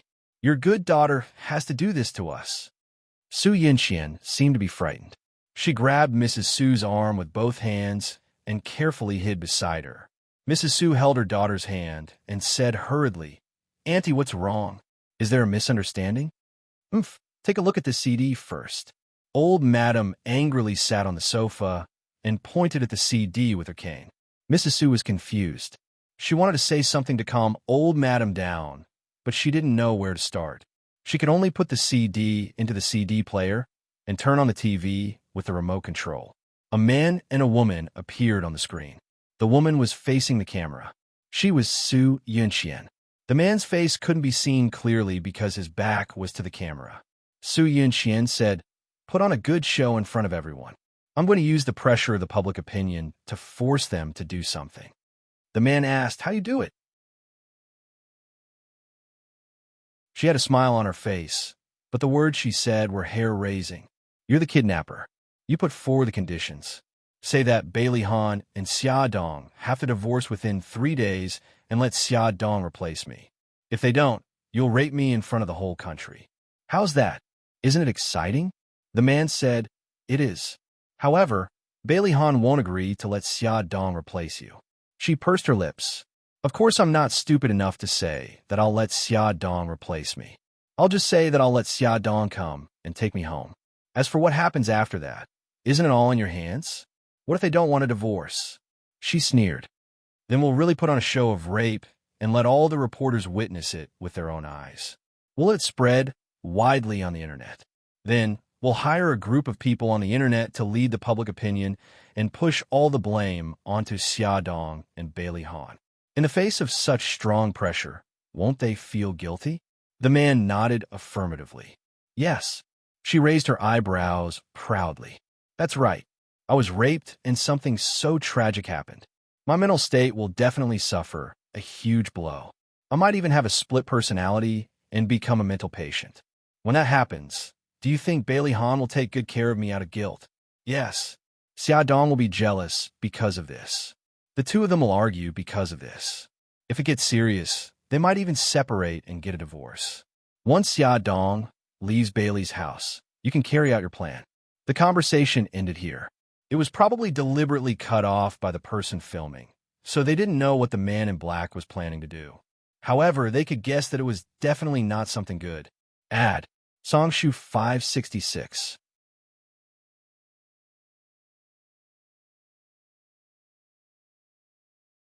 Chapter 263. When Su Yunxian heard the first sentence she said in the video, she knew that something bad was going to happen. Many thoughts flashed through her mind. Her godfather must have asked someone to film this CD, and the purpose was to put her to death. Damn it, she didn't pay more attention at that time. Now that the truth was exposed, what should she do? From the beginning to the end, she had been thinking about this problem. Her heart was anxious, but she still had a very calm expression on her face, as if she was in a trance. Bang! The old madam slammed the table and said angrily, "Huilan, you've seen the contents of the CD. What else do you have to say?" Mrs. Su couldn't believe her eyes. Her daughter was kidnapped on purpose, deliberately pretending to be crazy. This was simply an Oriental night. "Annie, I don't believe it. This CD must be forged by someone else. Yunxian wouldn't do such a thing." "Okay, since you think the CD is fake, then we'll find someone who knows the technology to analyze it and see if it's fake." The old madam immediately called the police chief and asked him to arrange a technician to help verify the authenticity of the CD. The technician said that it would take a day to analyze it and then took the CD away. The old madam glared at Su Yunxian angrily. Su Yunxian acted as if nothing had happened and smiled innocently. "Grandma, what's wrong? Who made you angry?" "Su Yunxian, don't pretend anymore." Old madam was so angry at her innocent smile that she vomited blood. She wanted to tear her face apart. "Mommy, I'm scared. Why is Grandma so fierce?" Su Yunxian buried her head in Mrs. Su's arms and trembled. Mrs. Su gritted her teeth and said, "Auntie, the matter hasn't been investigated yet. Don't you think it's a bit too much to accuse Yunxian rashly?" The old madam was so angry that her chest rose and fell rapidly. Bai Jinxiu quickly patted her back and whispered, "Mom, calm down. All right, then we'll wait for the police to confirm that the disc is real before we discuss this matter. At that time, you must give us an explanation." The old madam angrily threw down these words and walked away with the help of her walking stick. Bai Jinxiu glanced at Su Yunxian with a complicated expression and hurriedly left with the old madam. After they left, Mrs. Su Yunxian was stunned for a long time. Then, she turned to look at Su Yunxian, who was hugging her arm, and asked slowly, Yunxian, is what was recorded in the CD true? Are you really lying to us? Su Yunxian tilted her head, looking innocent. Mommy, what are you talking about? I don't understand. In the video we just watched, you were talking to a man in black. You said that you were pretending to be kidnapped and mentally ill. Is that true? Mrs. Su grabbed Su Yunxian's wrist nervously and asked in a trembling voice. Su Yunxian looked pained. Mommy, you're hurting me. Mrs. Su loosened her grip. Yunxian, tell me, is it true? Su Yunxian pointed at the TV. Are you talking about the two people in the TV just now? I don't know them at all. Mrs. Su looked at her seriously. Her daughter had a puzzled expression on her face. Her beautiful eyes were clear and pure. Mrs. Su stared at her for a moment, unable to believe that her daughter would lie. Mommy, what's wrong? Su Yunxian carefully tugged at her mother's sleeve. Are you angry with me? Mrs. Su's eyes reddened, and she held back her tears. No, Mommy isn't angry. She hugged Su Yunxian tightly and whispered, My daughter, you're already so pitiful. Why would someone want to harm you? Mommy, don't be like this. I'm so scared. Su Yunxian's voice sounded so pitiful and delicate. Mrs. Su's heart was about to break. She patted her back. Baby, don't be afraid. Mommy's here. Mommy won't let anyone hurt you. Mrs. Su returned to the old mansion in a huff. She felt so sullen that she didn't even want to eat dinner. She sat in her room and sulked. She sat beside the old master's wheelchair and held his hand. She was indignant. Old man, that's Su Yunxian. Why is she so evil? I'm so angry. Mr. Su listened to her complaints in silence. His old eyes were cloudy, and there wasn't a trace of life in them.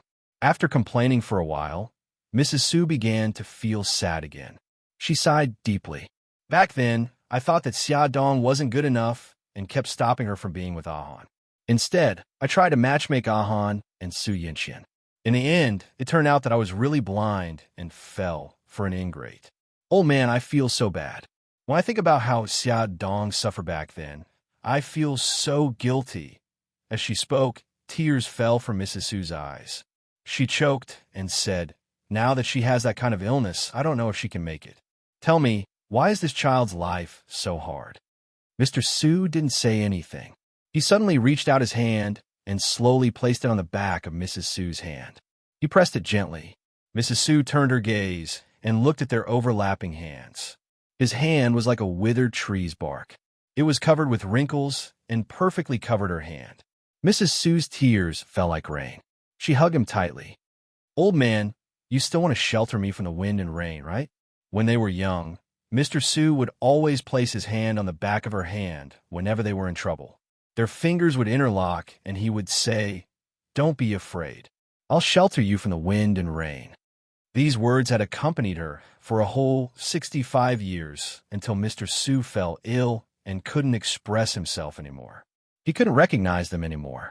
The old master let out a muffled sound from his throat, as if he was agreeing with what she said.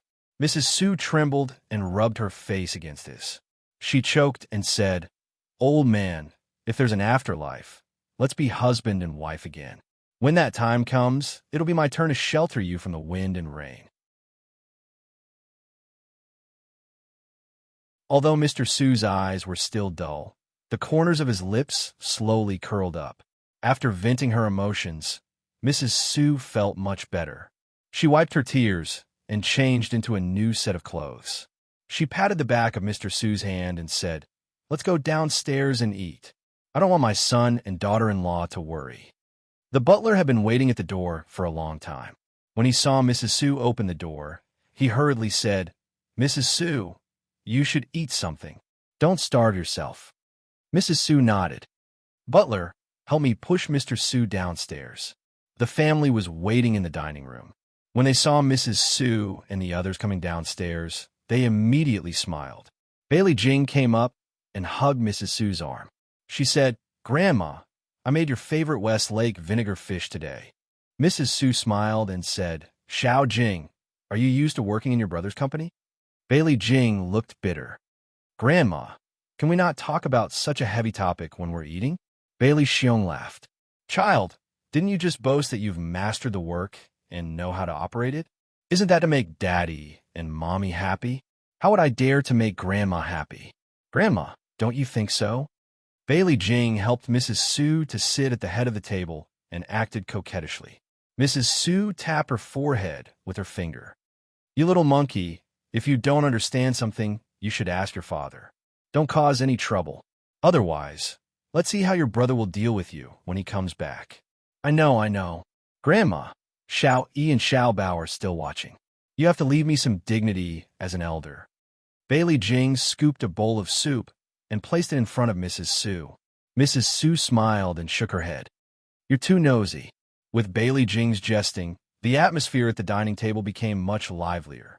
After the meal, Mrs. Su asked someone to push old Master Gu to the garden outside for a walk while she went upstairs to rest. After sitting on the sofa for a while, someone knocked on the door. It was Xiao Yi and Xiao Bao. Mrs. Su smiled and waved her hand. Come over and sit next to Great-Grandma.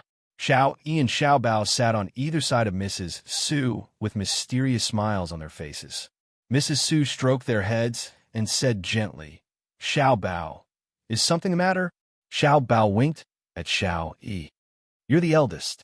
You tell them. Xiao Yi sighed maturely. Eldest is always bullied. Xiao Bao made a funny face and looked extremely cute.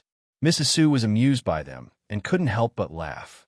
Xiao Yi said, Great-Grandma, we heard that you and Grandma watched a video and knew that Su Yunxian is a bad woman.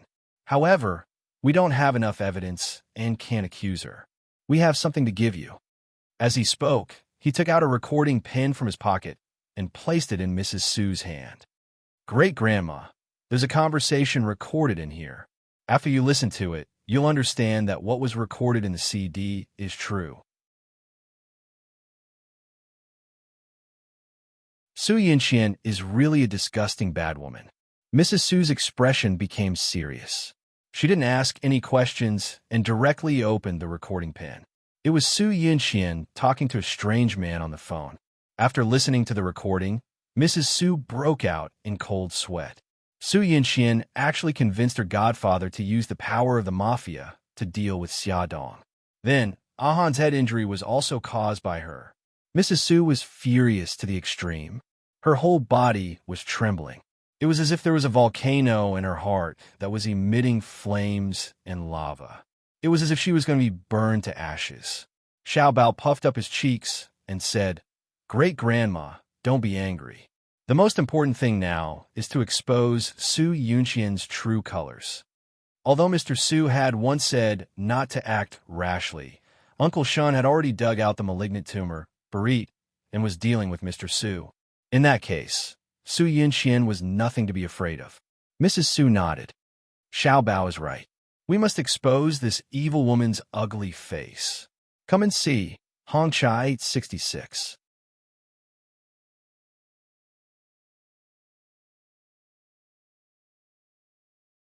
Chapter 264.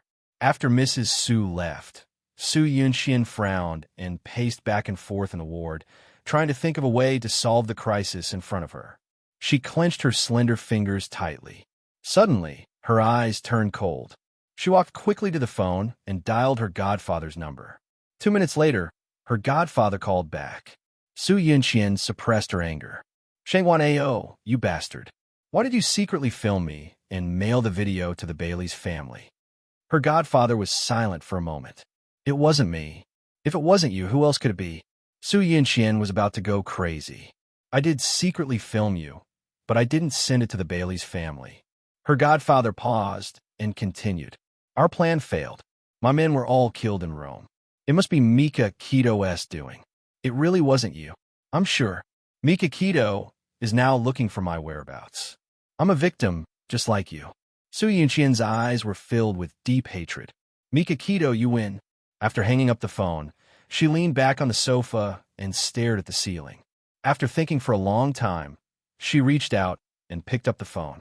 The phone rang for a long time, but no one answered. She angrily hung up the phone. After 2 minutes, she persistently dialed a string of numbers again. After a while, a man's half-awake voice came from the phone. He said in English, "Hello, who is this?" Su Yunxian took a deep breath and softened her voice. "Darling, it's me." On the other end of the phone, the man seemed to wake up a little. "Honey, what's wrong? It's early in the morning here." "I know. I'm sorry to wake you up from your sleep, but I've been cornered. Darling, you must help me." Su Yunxian said softly. "What happened?" "Godfather secretly recorded our conversation. I don't know how Mika Keto got a hold of it. She made it into a CD and gave it to the Bailey's family. Now, the Bailey's family is questioning me. Darling, I don't know what to do." Su Yunxian's weak and helpless voice was transmitted to the man's ears through the microphone. The man frowned. "Don't worry. Only the Bailey's family knows about this. You just need to prove to them that the evidence was forged. Then, you could delay them for a while. At the same time, you could destroy the evidence in Mika Keto's hands." Su Yunxian replied softly. "The CD has been sent to the technical department of the police station for technical evaluation. Can you send someone to replace it?" The man said in a deep voice, "The police station is not that easy to break into. Darling, please help me. I'm begging you." Su Yunxian's voice was weak. The way she called him darling was enough to make one's bones go soft. The man was silent for a moment before he said, "I'll send someone to do it. As for the evidence left behind by Mika Keto, I'll also arrange for the best hackers to destroy it." "Darling, thank you," Su Yunxian said softly. She did not know that the 2 calls she made had been eavesdropped on by Xiao Yi and Xiao Bao through the wiretap. They had also recorded the conversation.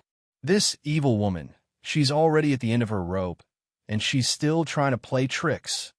Xiao Bao clenched his fists, and his little face was filled with anger. "We can't let her have her way." Little Wingzi rubbed his chin with a serious expression on his face. "Who's the darling behind her? Why don't we hand this matter over to Uncle Shun and ask him to help us dig out the person behind this bad woman? Aren't they going to sneak into the police station? Then we'll let Uncle Shun wait for them." Xiao Bao's pink lips curled up. They immediately sent the 2 recordings to Mika Keto. After Mika Keto received the recordings, he frowned slightly. His slender fingers tapped lightly on the sofa. If the man behind Su Yunxian wanted to destroy the evidence in his hands, the best way would be to hack into the computer. His eyes suddenly narrowed. "Jiang Dao, boss." Jiang Dao strode to his side. "Edit Su Yunxian's video and the 2 recordings sent by Xiao Bao together and save them on a portable hard drive. If there's a hacker attack, deliberately leave a loophole for the other party to hack into, then trace the other party's information." "Yes." Jiang Dao received the order and immediately began to deploy the plan to catch a turtle in a jar. Mika Keto suddenly turned his head and looked at Shizuku. "Take a few people with you to monitor the police station. Be careful. Don't leave anyone alive." He wanted to see who was behind Su Yunxian. The night was getting darker. A figure appeared in front of the police station's command building. He was wearing black tights and a silver mask on his face. His deep eyes flashed sharply as he fixed his gaze on the building in front of him. He pulled his hands at his waist, and a pair of hang gliders suddenly appeared on his back. He pressed a button at his waist, and the hang gliders brought him up slowly toward the top floor of the building. Under the moonlight, he looked like a big blackbird as he slowly landed on the top floor. He retracted the hang gliders and leaped toward the door at the top of the building. After passing through the door, he could directly enter the police station. As far as he knew, the technical department was on the 12th floor. However, before entering the corridor, he took off his tights. It turned out that he was wearing a police uniform underneath. Then he took off the mask on his face. Under the moonlight, a handsome Asian face was revealed. He casually stuffed the mask into the clothes covering his chest and then hid the tights in a corner. After doing all this, he put on the earpiece and said in Italian, "I'm going in." The person who responded to him also spoke in Italian. "No problem. I'm ready. Be careful, Thunder." Thunder grunted in a low voice. "Okay." Just as he finished speaking, all the surveillance cameras in the building went black. The policeman on duty in the monitoring room patted the machine in confusion, thinking that the machine had malfunctioned. He restarted the machine, but it still didn't go back to normal. The policeman on duty picked up the phone and called his colleague in the technical department to help check it out. The moment the surveillance cameras went black, Thunder had already rushed to the technical department like a ghost. When the person on duty received a call from the monitoring room and walked out of the office, he immediately sneaked in quietly. There were all kinds of evidence in the technical department. Thunder used his gloved hands to search around. Finally, he found a CD in a drawer. The CD had a label Su Yunxian on it. He immediately took out the fake CD hidden in his arms, tore off the label, stuck it on the fake CD, and put it back in the drawer. Then he put the real CD in his arms and hurried out of the technical department's office. Just as he took 2 steps, a voice suddenly came from behind him. "Who are you? It's so late. Why haven't you gotten off work yet?" Thunder pressed the brim of his hat down and turned around. He saw the staff on duty in the technical department. He smiled and said, "I'm a new intern. The leader gave me a task and asked me to work overtime to complete it." The staff on duty didn't suspect him and smiled. "Then you go ahead and go home early when you're done." Thunder smiled. "Okay." The staff on duty nodded, opened the office door, and walked in. Thunder pressed the brim of his hat even lower, almost covering his entire face. He lowered his head and walked back to the rooftop. He put on his tights on the rooftop and used his hang glider to fly down. He landed steadily behind the building. A black Land Rover was waiting for him behind the building. He quickly got into the car. The driver was a handsome foreman. He turned to look at Thunder and asked, "Thunder, did you succeed?" Thunder smiled. "I almost gave myself away. Luckily, I'm alert. Jamie, let's go. I feel uncomfortable within 100 meters of the police station." Jamie laughed. "Then you still dare to take on this case?" Thunder shrugged. "Who asked you to pay me so well?" "Okay, let's go." Jamie started the car and stepped on the accelerator. The car shot out like an arrow leaving a bow. After their car drove out, a black Porsche Cayenne quietly followed them. In order not to be discovered by the other party, the distance between the Cayenne and the Land Rover was always 1 to 200 meters. Lu Xing was in charge of driving, while Suzuki used a pair of binoculars to observe the direction of the Land Rover. The left fork, to the right, Suzuki kept watch while directing Lu Xing. After following for more than half an hour, the Land Rover drove to the hospital where Su Yunxian was. Thunder jumped out of the car and knocked on Su Yunxian's door with the stolen CD. Thunder had already changed his clothes. He was wearing a pair of jeans and a windbreaker. There was a bright smile on his face, just like a big boy. Su Yunxian looked at him. Her eyes moved, but she didn't say a word. Her expression hid some wariness. Thunder smiled and handed the CD to her. "Don't worry, I'm here to help you. This is what you want."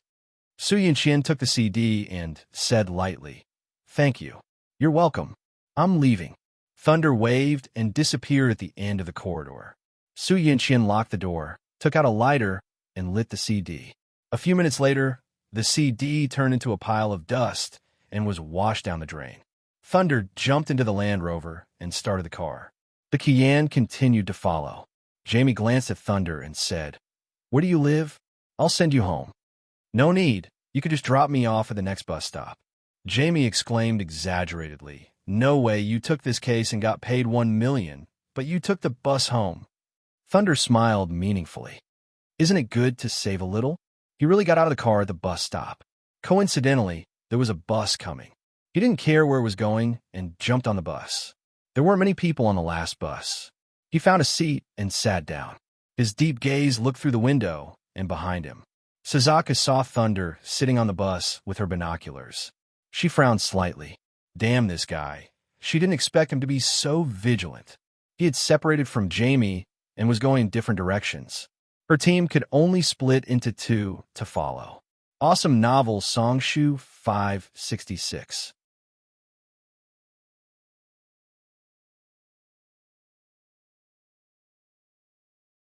Chapter 265. Suzaku said in a low voice, "Lu Xing, continue to follow that Land Rover. I'll go after that man in black." Lu Xing turned to look at her. Be careful. I know. Remember to leave him alive. All right. Suzaku jumped down from the Kian and stood at the intersection. Coincidentally, a taxi came. She stopped it and asked the driver to follow the bus that Thunder was on. Although the bus had already driven a long distance, its speed was not as fast as the taxi. Soon, they caught up with the bus. The bus stopped at the bus stop. Among the people who got off, there was no Thunder. Suzaku said coldly, "Continue to follow." After following for another 7 stops, Thunder finally got off the bus. He put his hands in his trouser pockets and stood under the bus stop. His hair covered his forehead, revealing a pair of deep eyes. He stood under the bus stop leisurely until the taxi stopped by the road. Suzaku got off the car. He watched her walk over step by step, and the corners of his lips curled up. "You've been following me for a long time," Suzaku said indifferently. "You are very vigilant." Thunder grinned.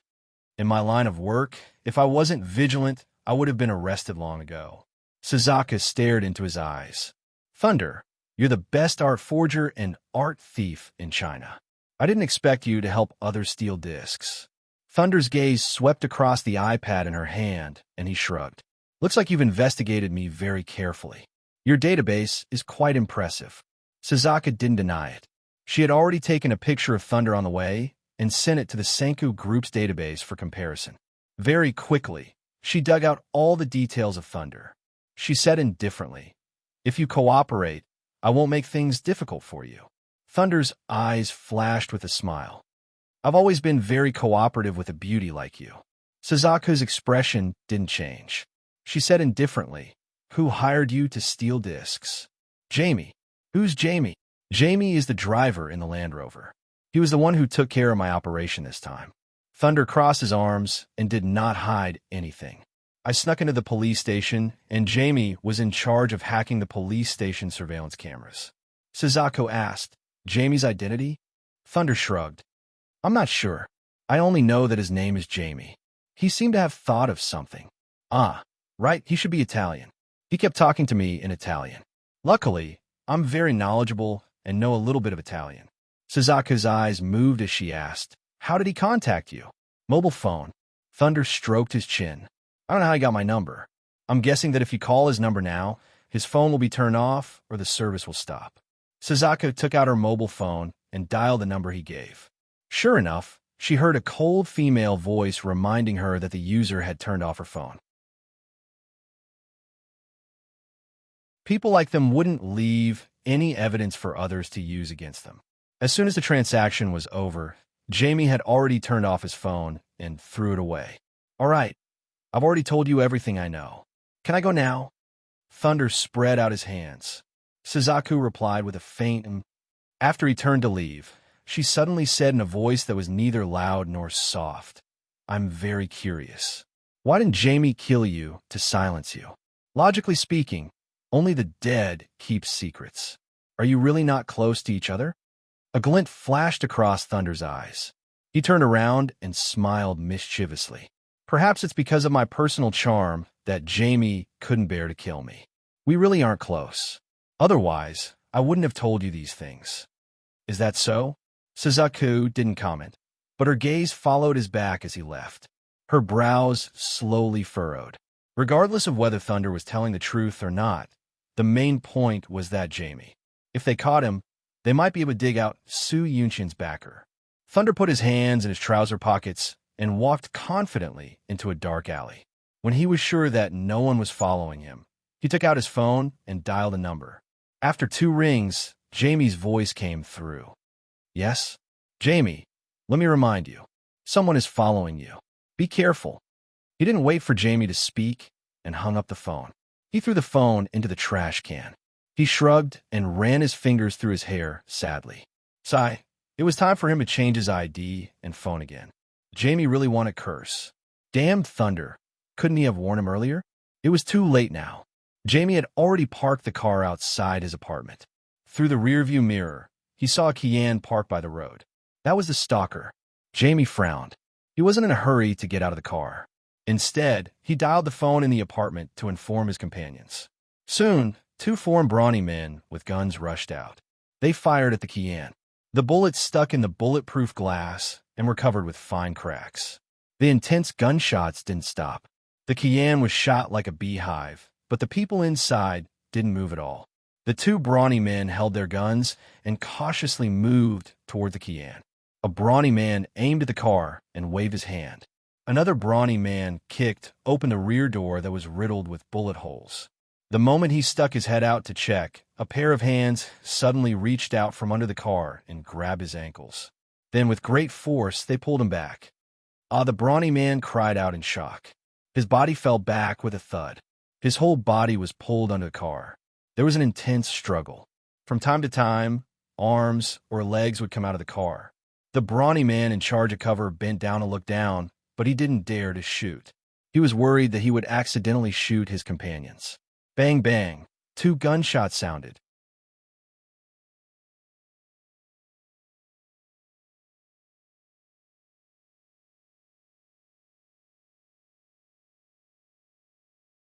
She raised her hand and shook the thing in her hand. This phone is the one you threw in the trash can. How about it? I'm not wrong, am I? More than an hour ago, Suzaku had secretly followed behind Thunder and eavesdropped on his phone call. She had then blocked Thunder from the other exit and fought with him without a word. In the end, she had subdued him and tied him up and brought him to the villa. All right, you win. I did call Jamie, but that doesn't prove that we're old friends. He's my employer. I'm just reminding him out of goodwill. Can I do that? Yes, of course you can. You can continue to quibble, but you'll soon know that this is wrong. Suzaku waved her hand, and 2 bodyguards came forward and forced the braces into Thunder's mouth. She said coldly, "This is to prevent you from committing suicide because you can't take the torture. Welcome to hell on earth, and enjoy 108 torture tools." When the bodyguards pushed a small cart full of tools in front of Thunder, he couldn't help but widen his eyes. These tools were all stained with blood. No matter which one was used on him, it would make him wish he was dead. Lu Xing put on the gloves expressionlessly and glanced at him. "It's not too late for you to talk now." Thunder shouted, I'll talk. He was just an elegant art thief who dealt with expensive art and antique dealers. At most, he would be chased by the police. He had never seen such a cruel situation. The other party hadn't even made a move, and he couldn't take it anymore. Welfare Songshu 566.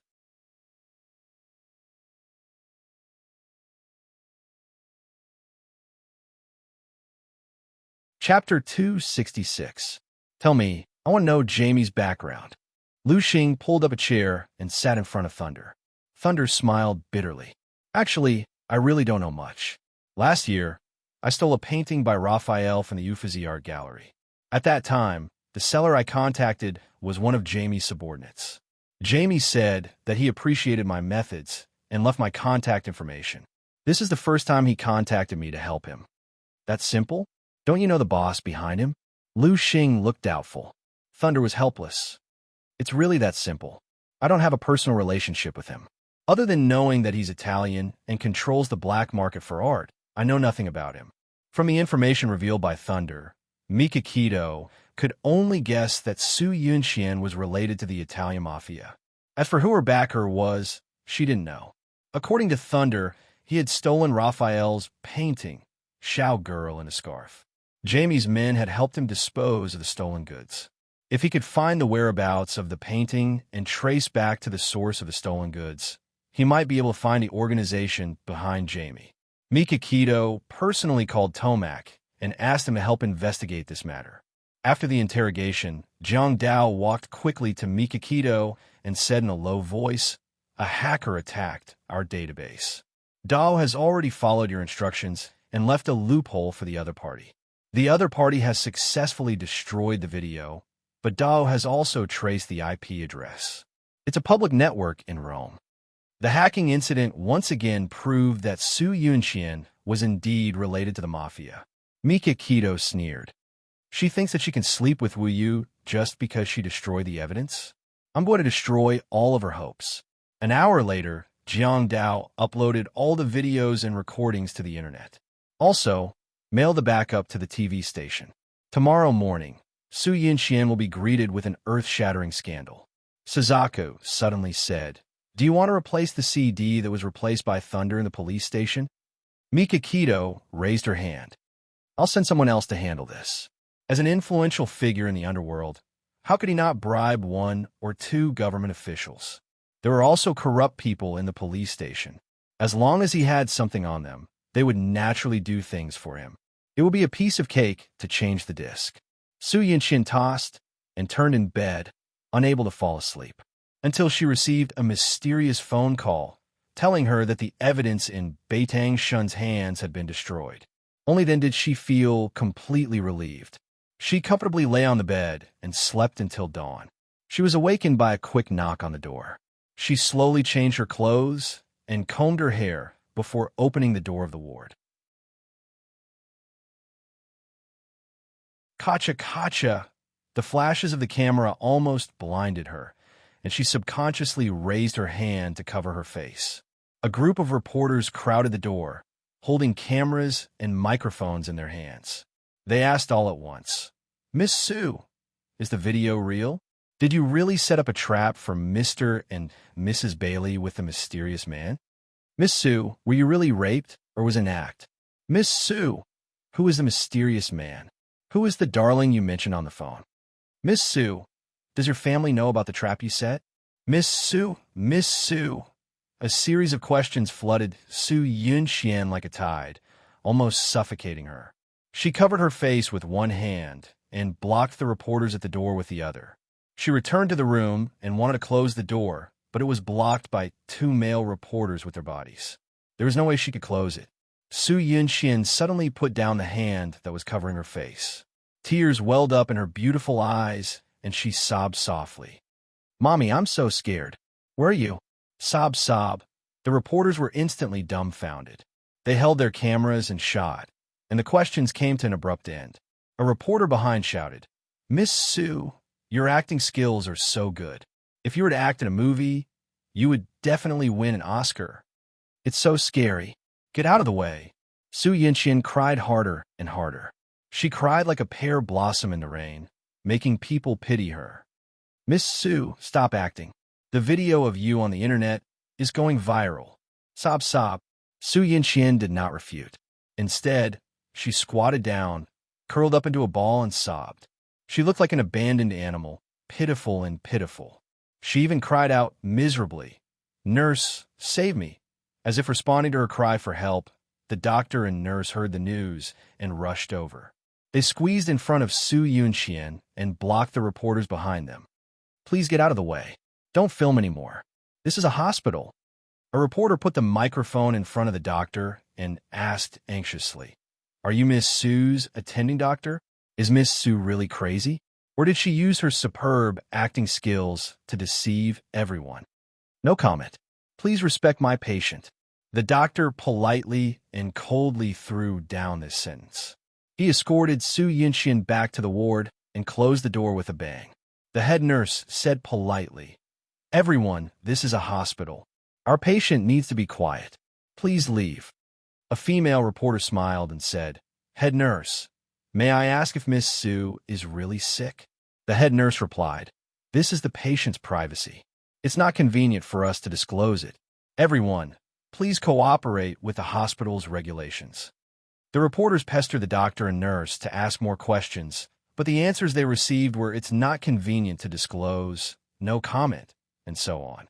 They had to give up and leave the hospital. The doctor and nurse comforted Su Yunxian. When she calmed down, they left. They sent security guards to guard outside the ward to prevent the patient from being disturbed by the media again. Su Yunxian was the only one left in the ward. Her gaze suddenly turned cold. She turned on the computer and realized that her scandal had spread throughout the entire A city. The television news and newspaper reports about her were all over the place. She had also become a celebrity on the internet. Someone dug up her previous kidnapping videos and sharply analyzed that when she read the note written by the kidnapper, her expression was strange and her expression was too fake. There were also people who collected Su Yunxian's previous public photos and reports of her participation in public welfare activities and charity activities. They criticized her smile for being too fake, criticized her for using public welfare and charity to raise her image, and accused her of being a hypocrite. After that, some employees of the Su group who were not willing to reveal their names posted that they had seen Su Yunxian throw a cup in anger with their own eyes. They had also seen her fierce gaze and strange smile. The mask of a goddess had been exposed. There were also people who revealed that they had slept with Goddess Su. Goddess Su had SM tendencies and even posted photos of some instruments such as whips, handcuffs, candles, and so on. Of course, there were no photos of Goddess Su. This person said that Goddess Su never left any evidence that could be used against her. Therefore, except for the person involved, almost no one knew her true nature. Even her ex-boyfriend, Bailey Han, was kept in the dark. As soon as this post was posted, it immediately became a godly post. Tens of thousands of people reposted it, tens of thousands of people bowed to the post owner, and tens of thousands of people bombarded Su Yunxian. She soon became notorious and was despised by people. Su Yunxian was so angry that she smashed everything in the room, including the vase that Xiao Yi gave her. Because she was so angry, she did not notice that the moment the vase broke, a small black thing jumped under the bed. "Damn it, calm down, I need to calm down." After venting, Su Yunxian clenched her fists and tried to calm down. The video was taken by her godfather, so who made the two phone recordings? Su Yunxian's mind raced. She clearly remembered that she made the phone calls in this room. Therefore, someone must have placed a listening device or surveillance device in the room. She looked through everything in the room, including the mattress, sofa, table, wardrobe, and even every corner of the bathroom. However, she did not find the listening device. She messed up the room, but she did not expect that the listening device she was looking for had already rolled under the bed. The Su family was implicated and the villa was surrounded by reporters. However, no matter what people said, they still believed that Su Yunxian was innocent and that she was framed. Now, Mrs. Su placed all her hopes on the authenticity of the CD. Mrs. Su wanted to visit Su Yunxian at the hospital, but she could only sneak out from the back door. She wore sunglasses and a hat and quietly came to the hospital. Fortunately, the reporters outside the room were all driven away by the nurses, so she did not encounter any obstacles when she entered. The room was in a mess. Su Yunxian was like a frightened little animal. She hugged her legs and trembled on the sofa. Her eyes were full of fear. When she saw Mrs. Su come in, she threw herself at her and cried, "Mommy, why did you come so late? There were so many people just now. It was so scary. Don't be afraid. Mommy is here." Mrs. Su held her daughter in her arms and gently stroked her back. "Yunxian, don't be afraid. Mommy won't let them hurt you." Before she came to the hospital, Su Bolin and Su Jin had already used their connections to do crisis PR and planned to clear Su Yunxian's name. Mrs. Su comforted Su Yunxian. Unexpectedly, the door of the ward was opened and the old lady of Bailey came in with her family. They were followed by 2 policemen and 2 reporters. One of the reporters was holding an interview microphone and the other was carrying a camera. They aimed the camera at Mrs. Su and Su Yunxian. "Auntie," Mrs. Su saw this and had a bad feeling. The old lady snorted. "Guilan, I'll give Su Yunxian one last chance for the sake of the friendship between our families. If she admits her mistakes in front of everyone, I'll give her a chance to turn over a new leaf. If she refuses to come to her senses, then don't blame me for being cruel." Beauty novel Songshu 566.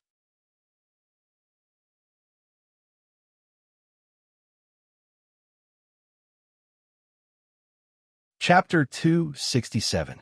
Auntie, don't be fooled by the rumors. Yunxian would never do such a thing. Madame Su still defended her daughter at this point. The old madam's cold gaze locked onto Su Yunxian. She said coldly, "Su Yunxian, what else do you have to say for yourself?" Su Yunxian clenched her fists tightly. Her timid gaze swept across the crowd. A few thoughts flashed through her mind. In the end, she decided to take a gamble. Tears welled up in her eyes. She sobbed pitifully and said fearfully, "Grandma, you're so fierce." "Very well." The old madam was so angry that she stomped her walking stick on the ground. You're still pretending at this point. I'll let you die a clear death. Xiao Wang, sorry to trouble you.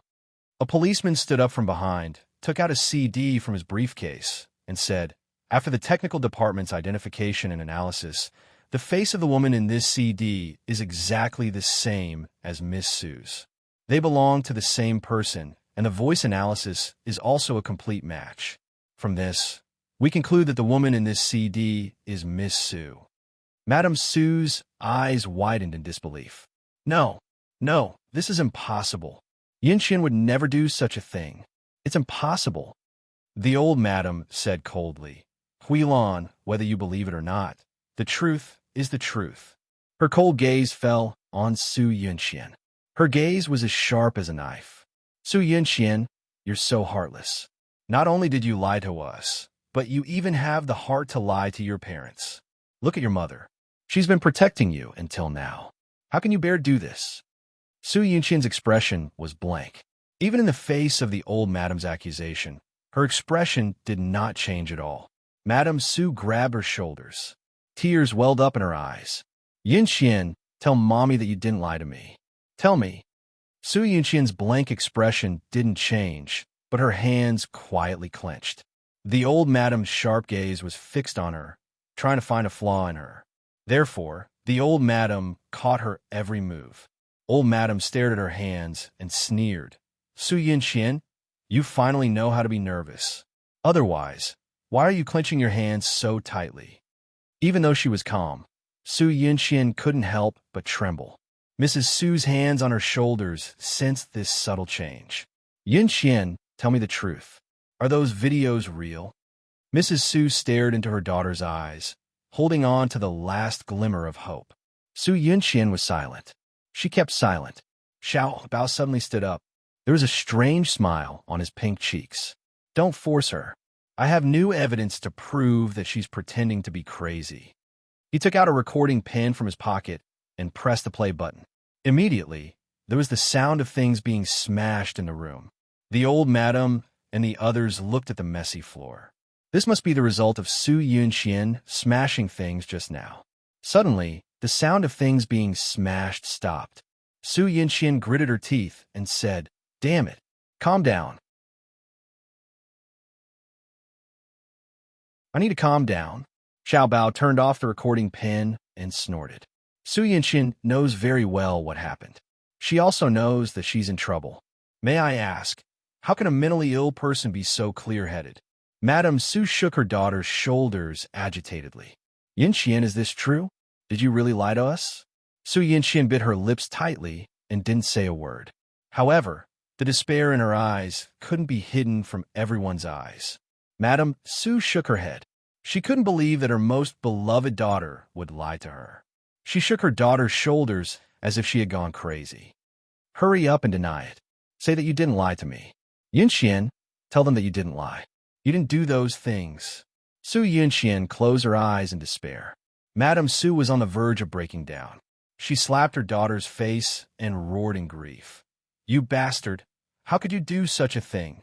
How could you hide it from your father and me? Do you know how much effort and tears we've shed for you? How could you trample on our hearts like this? You disappoint me. Madame Su was so angry that her eyes rolled back and she fainted. Su Yinxian hugged her nervously and called out anxiously, Mommy, doctor, doctor. The doctor rushed in and anxiously checked on Madame Su's condition. Su Yinxian stood aside, not knowing what to do. Madame Su waved her hand and the reporters stopped filming. Madame Su glanced coldly at Su Yinxian and said, Xiao Gao, I want the things you filmed to be broadcasted on TV immediately. The reporter named Xiao Gao nodded repeatedly. No problem. Let's go. Thank you for your hard work today. Madame Su chatted with the police and reporters for a while. She didn't look at Su Yinxian again and led everyone out of the ward. Soon, all the electronic screens on the street were broadcasting the short clip of Madame Su exposing Su Yinxian's true colors. All the radio stations also broadcast it one after another. More negative news about Su Yinxian came flooding in. They said that she was cold-blooded and heartless. She didn't care about her family's feelings and kept them in the dark. Her mother was so angry that she fainted. They said that she was as cunning as a fox and didn't surrender until the last moment. She became a well-known bad woman. Mothers on the street used her as a negative example to teach their young daughters. Don't learn from that bad woman. If you become like this, I'll kill you and then commit suicide. Su Yunxian's image became the source of many young girls' nightmares for many years. Su Jin and took his weak mother home from the hospital. Su Yunxian followed behind them silently. When the reporters took photos, she was like a puppet. She didn't say a word and let them take photos without any resistance. After returning home, Su Jin and helped his mother upstairs. Su Bolin sat on the sofa and stared at Su Yunxian, who was standing at the entrance. His face was livid as he roared, "Kneel!" Su Yunxian's face was pale. She knelt on the ground with a thump. Her back was straight like a statue. Su Bolin was furious. He threw a thick stack of newspapers in front of her. "How did I give birth to such a shameless daughter like you?" The newspapers were scattered on the ground. Every one of them had news about her on the front page. Some said that she was hypocritical. Some said that she was having an affair behind her ex-boyfriend's back. Some accused her of framing Xia Dong and Bailey Han. Even the fact that she had faked her pregnancy to force Bailey Han to marry her was exposed. Su Yunxian finally understood what it meant to be kicked when a man is down. "You unfilial daughter. You actually hid it from us until the last moment." The more Su Bolin thought about it, the angrier he became. He raised his hand and slapped her hard on the cheek. 5 streaks of blood immediately appeared on her fair and tender face.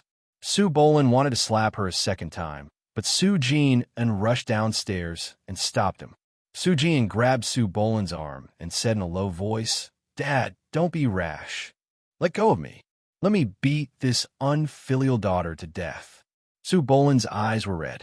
How much heartache, how much tears, and how much effort had their family put in for this unfilial daughter? But she actually hid it from her family and didn't care about what her family thought at all. Just thinking about this made Su Bolin want to beat her to death. "Dad, what's the use of hitting her now? The most important thing now is to find a way to solve this problem." Su Bolin paused for a moment and slowly put down his arm. "Jin, get ready. We're going to Bailey's house now to ask for forgiveness." His eyes flashed sharply. He stared at Su Yunxian and raised his voice. "And you get ready. Let's go together." Su Yunxian pursed her lips and stood up trembling. Her legs were numb from kneeling for too long. She held onto the wall and slowly went upstairs. Looking at her lonely back, Su Jin had a complicated look in his eyes. In the living room of Bailey's old residence, Su Bolin brought Su Jin and Su Yunxian to ask for forgiveness. The 3 of them stood awkwardly at the door. The old madam and Bailey Xiong sat on the sofa with cold expressions. They lowered their eyes and drank tea, as if they didn't hear the butler's announcement. After giving them the cold shoulder for nearly 10 minutes, the old madam slowly raised her head and said mildly, "President Su, thank you for coming. You brought your son and daughter. What's the matter?" Su Bolin's old face squeezed out an awkward smile. "Auntie, we're here to ask for forgiveness." He suddenly turned to Su Yunxian and said sternly, "Yunxian, kneel down." Su Yunxian didn't say a word and knelt straight on the cold floor. "I don't deserve it. I'm just an old woman with one leg in the coffin. How can I deserve Miss Su's kneel? Housekeeper, quickly help Miss Su up. President Su, please go back too. Our small temple can't afford to worship a great Buddha." The old madam's every word was laced with sarcasm, mocking Su Bolin and the other 2 to the point that they couldn't even raise their heads. "Miss Su, quickly get up." The butler reached out to help Su Yunxian up, but she avoided him. Her legs seemed to have grown roots as she stubbornly knelt on the ground. Su Bolin's old face turned green and white. "Auntie, I'm very ashamed. It's my fault for not teaching her well. That's why Yunxian became like this. For the sake of the friendship between our 2 families, please give Yunxian a chance to turn over a new leaf." The old madam coldly looked at Su Yunxian, who lowered her head and didn't say a word. "I gave her a chance, but she didn't grasp it. When she hurt Xia Dong and Ahan, Why didn't she think about the friendship between our two families? Bolin, if you still treat me as an elder, quickly go back. No matter what you say, I won't give you a chance. Su Yinxian suddenly knocked her forehead heavily on the ground and sobbed. Grandma, I beg you, please forgive me. I was confused for a moment. I don't deserve to be called Grandma by you. Besides, you and Ahan have nothing to do with each other now. You have no reason to call me Grandma. The old madam said mercilessly. Butler, quickly help Miss Su up. Miss Su, quickly get up.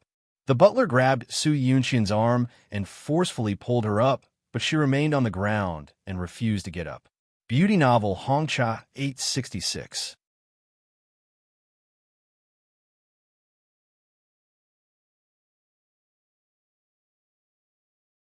Chapter 268.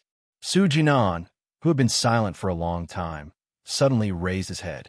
Old madam, Yinxian is insensible and has brought a lot of trouble and harm to the Bailey's family. We don't ask for your forgiveness. We just ask that you give her a chance to start anew. Our whole family will be grateful. Jinan, you're a good boy. No matter what, I won't let go of this matter. Now, you can solve the problems outside by yourselves. I won't interfere. That's all I have to say. I'm tired. Butler, see them out. Everyone, please go back. The three of them left gloomily. Old madam suddenly said, wait.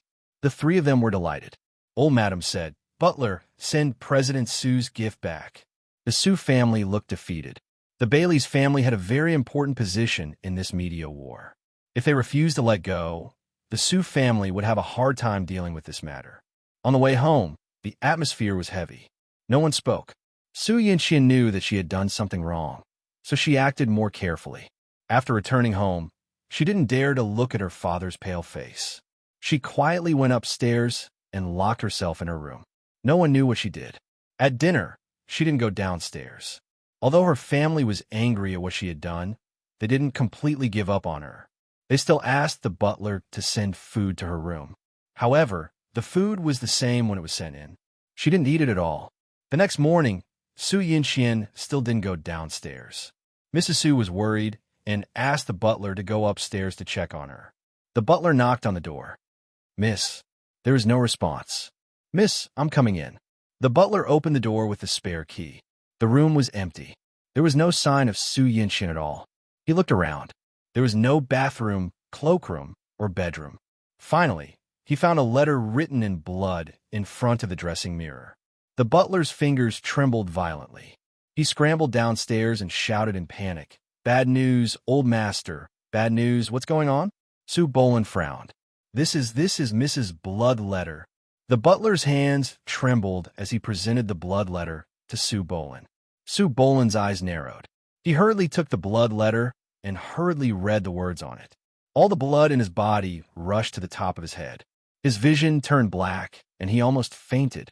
The butler hurriedly supported him and pinched his philtrum. Master, don't be agitated, Dad. Su Jin stood up abruptly and walked over quickly. He helped Su Bolin to the sofa.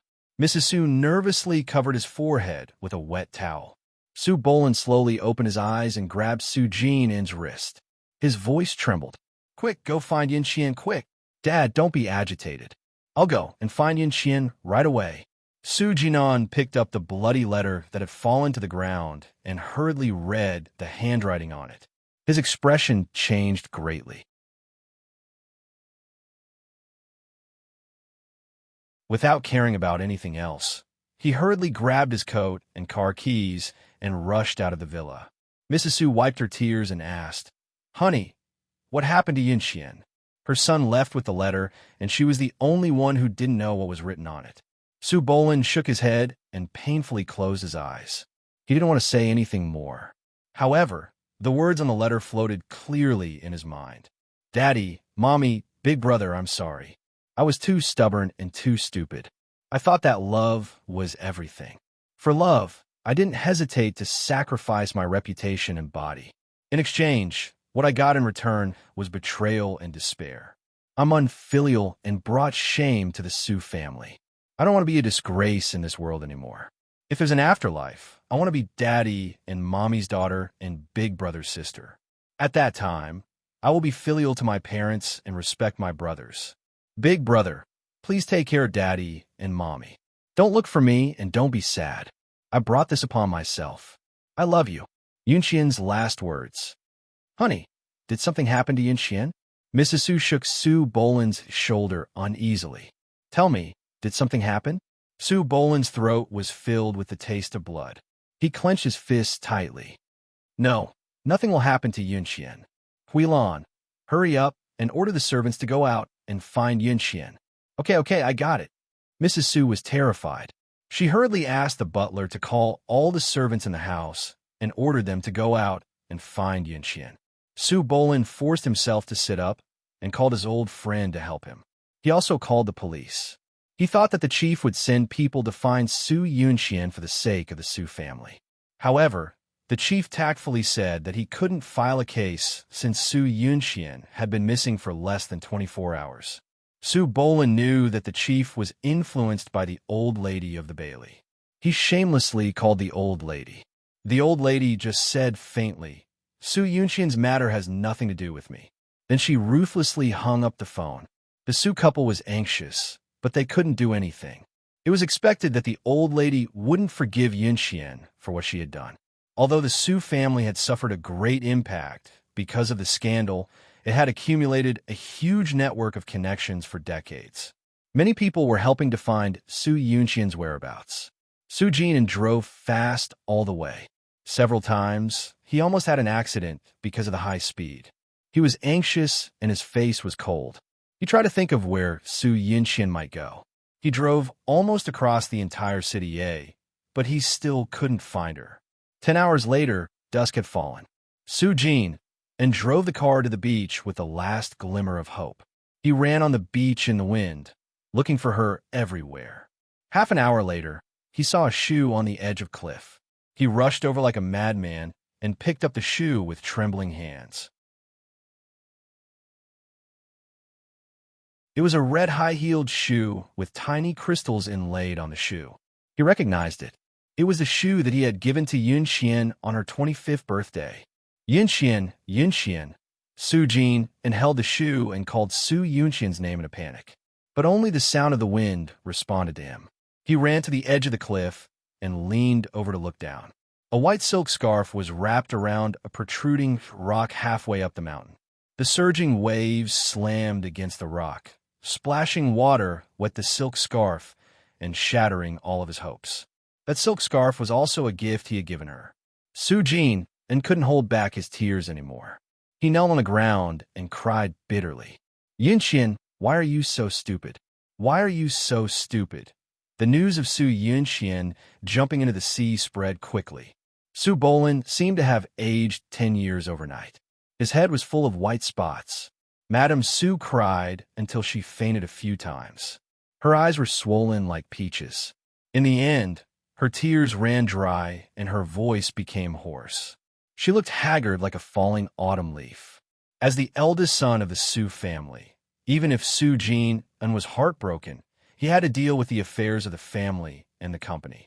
The salvage team searched for 2 days, but they couldn't find Su Yunxian's body.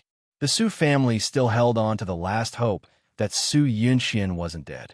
Maybe she would appear again one day. When Yi Siki found out that Su Yunxian's true face was exposed, she was still on vacation in Sanya. Lin Shihao took Nyonyo to play by the shallow sea. Yi Siki was lying under a parasol and using her phone to surf the internet. She saw many scandals about Su Yunxian and saw her jump into the sea. She couldn't help but sit up from the recliner. That's great. This is so satisfying. Yi Siki jumped off the recliner excitedly and dialed an international number. Xia Dong had just woken up from her afternoon nap. Her voice was still a little hoarse. Hello. Xia, let me tell you. Su Yunxian's scandals have been exposed. She's now a rat on the street. Everyone wants to beat her up. I only just found out that this woman is so evil. She did so many evil things. Luckily, you and Bailey Han are fine. Yi Siki was very excited. Xia Dong scratched her head. Siki, calm down. Speak slowly. I'm still a little confused. Hurry up and surf the internet. Su Yunxian's evil deeds have been exposed. Apparently, she couldn't take the pressure and committed suicide out of guilt. After she jumped into the sea, Her body hasn't been found yet. Xiaodong was completely awake. Her feelings were a little complicated. Although she hated Su Yunxian for causing her and Bailey Han so much trouble, she didn't hate her to the extent that she wanted her dead. Yi Siki didn't hear a response for a long time and frowned. Xia, don't tell me that you sympathize with Su Yunxian and pity her. She reaped what she sowed. You mustn't sympathize with her. Xiaodong smiled. I know. I won't sympathize with her. She deserved it. By the way, Yezi, it should be very cold over there, right? Keep warm. Don't catch a cold. It's starting to get cold in the city, but Shihao and I are now on vacation in Sanya with Nyonyo. Vacation? That's great. Have fun. Don't worry about these things anymore. When Xiaodong heard that she and Lin Shihao were on vacation together, she guessed that their relationship had returned to normal. She was very happy for them. Okay, take care of yourself. If there's anything, call me. I got it. You take care too. The two of them chatted for a while more before hanging up. Mommy, come and play. Nyonyo waved at Yi Siki from afar. Coming. Yi Siki put her cell phone in her handbag and left it with the owner of a nearby stall. She smiled and ran over to her husband and daughter. The family of three played beach volleyball on the beach. When they were tired, Lin Shihao took Nyonyo to build a castle with fine sand. Yi Siki took photos of them with her camera. From time to time, she would tease them and make funny poses. Then, she would press the shutter to preserve the precious moment. In the evening, someone held a bonfire party on the beach. A group of people barbecued, drank cold beer, danced, laughed, and made noise. It was very lively. The enthusiastic aunts and uncles pulled Lin Shihao's family of three over. Nyonyo played with a group of children. Yi Siki was pulled by a few aunts to teach her how to dance. Lin Shihao joked with the men. He smiled and declined the beer they offered him. He picked up a glass of coconut juice and toasted with them. A man smiled and said, "Is it because your wife is here that you don't dare to drink? I didn't expect you to be a henpecked husband." Welfare, Shinwu, $7.99, that you're tuning in to the Romance Rendezvous YouTube channel. We're so grateful for your support, and don't forget to subscribe to join us on this incredible journey through captivating stories. Your generosity through donations truly makes a world of difference, as it's the primary source of revenue that allows me to expand and enhance this channel for you. Thank you from the bottom of my heart for being a part of this adventure.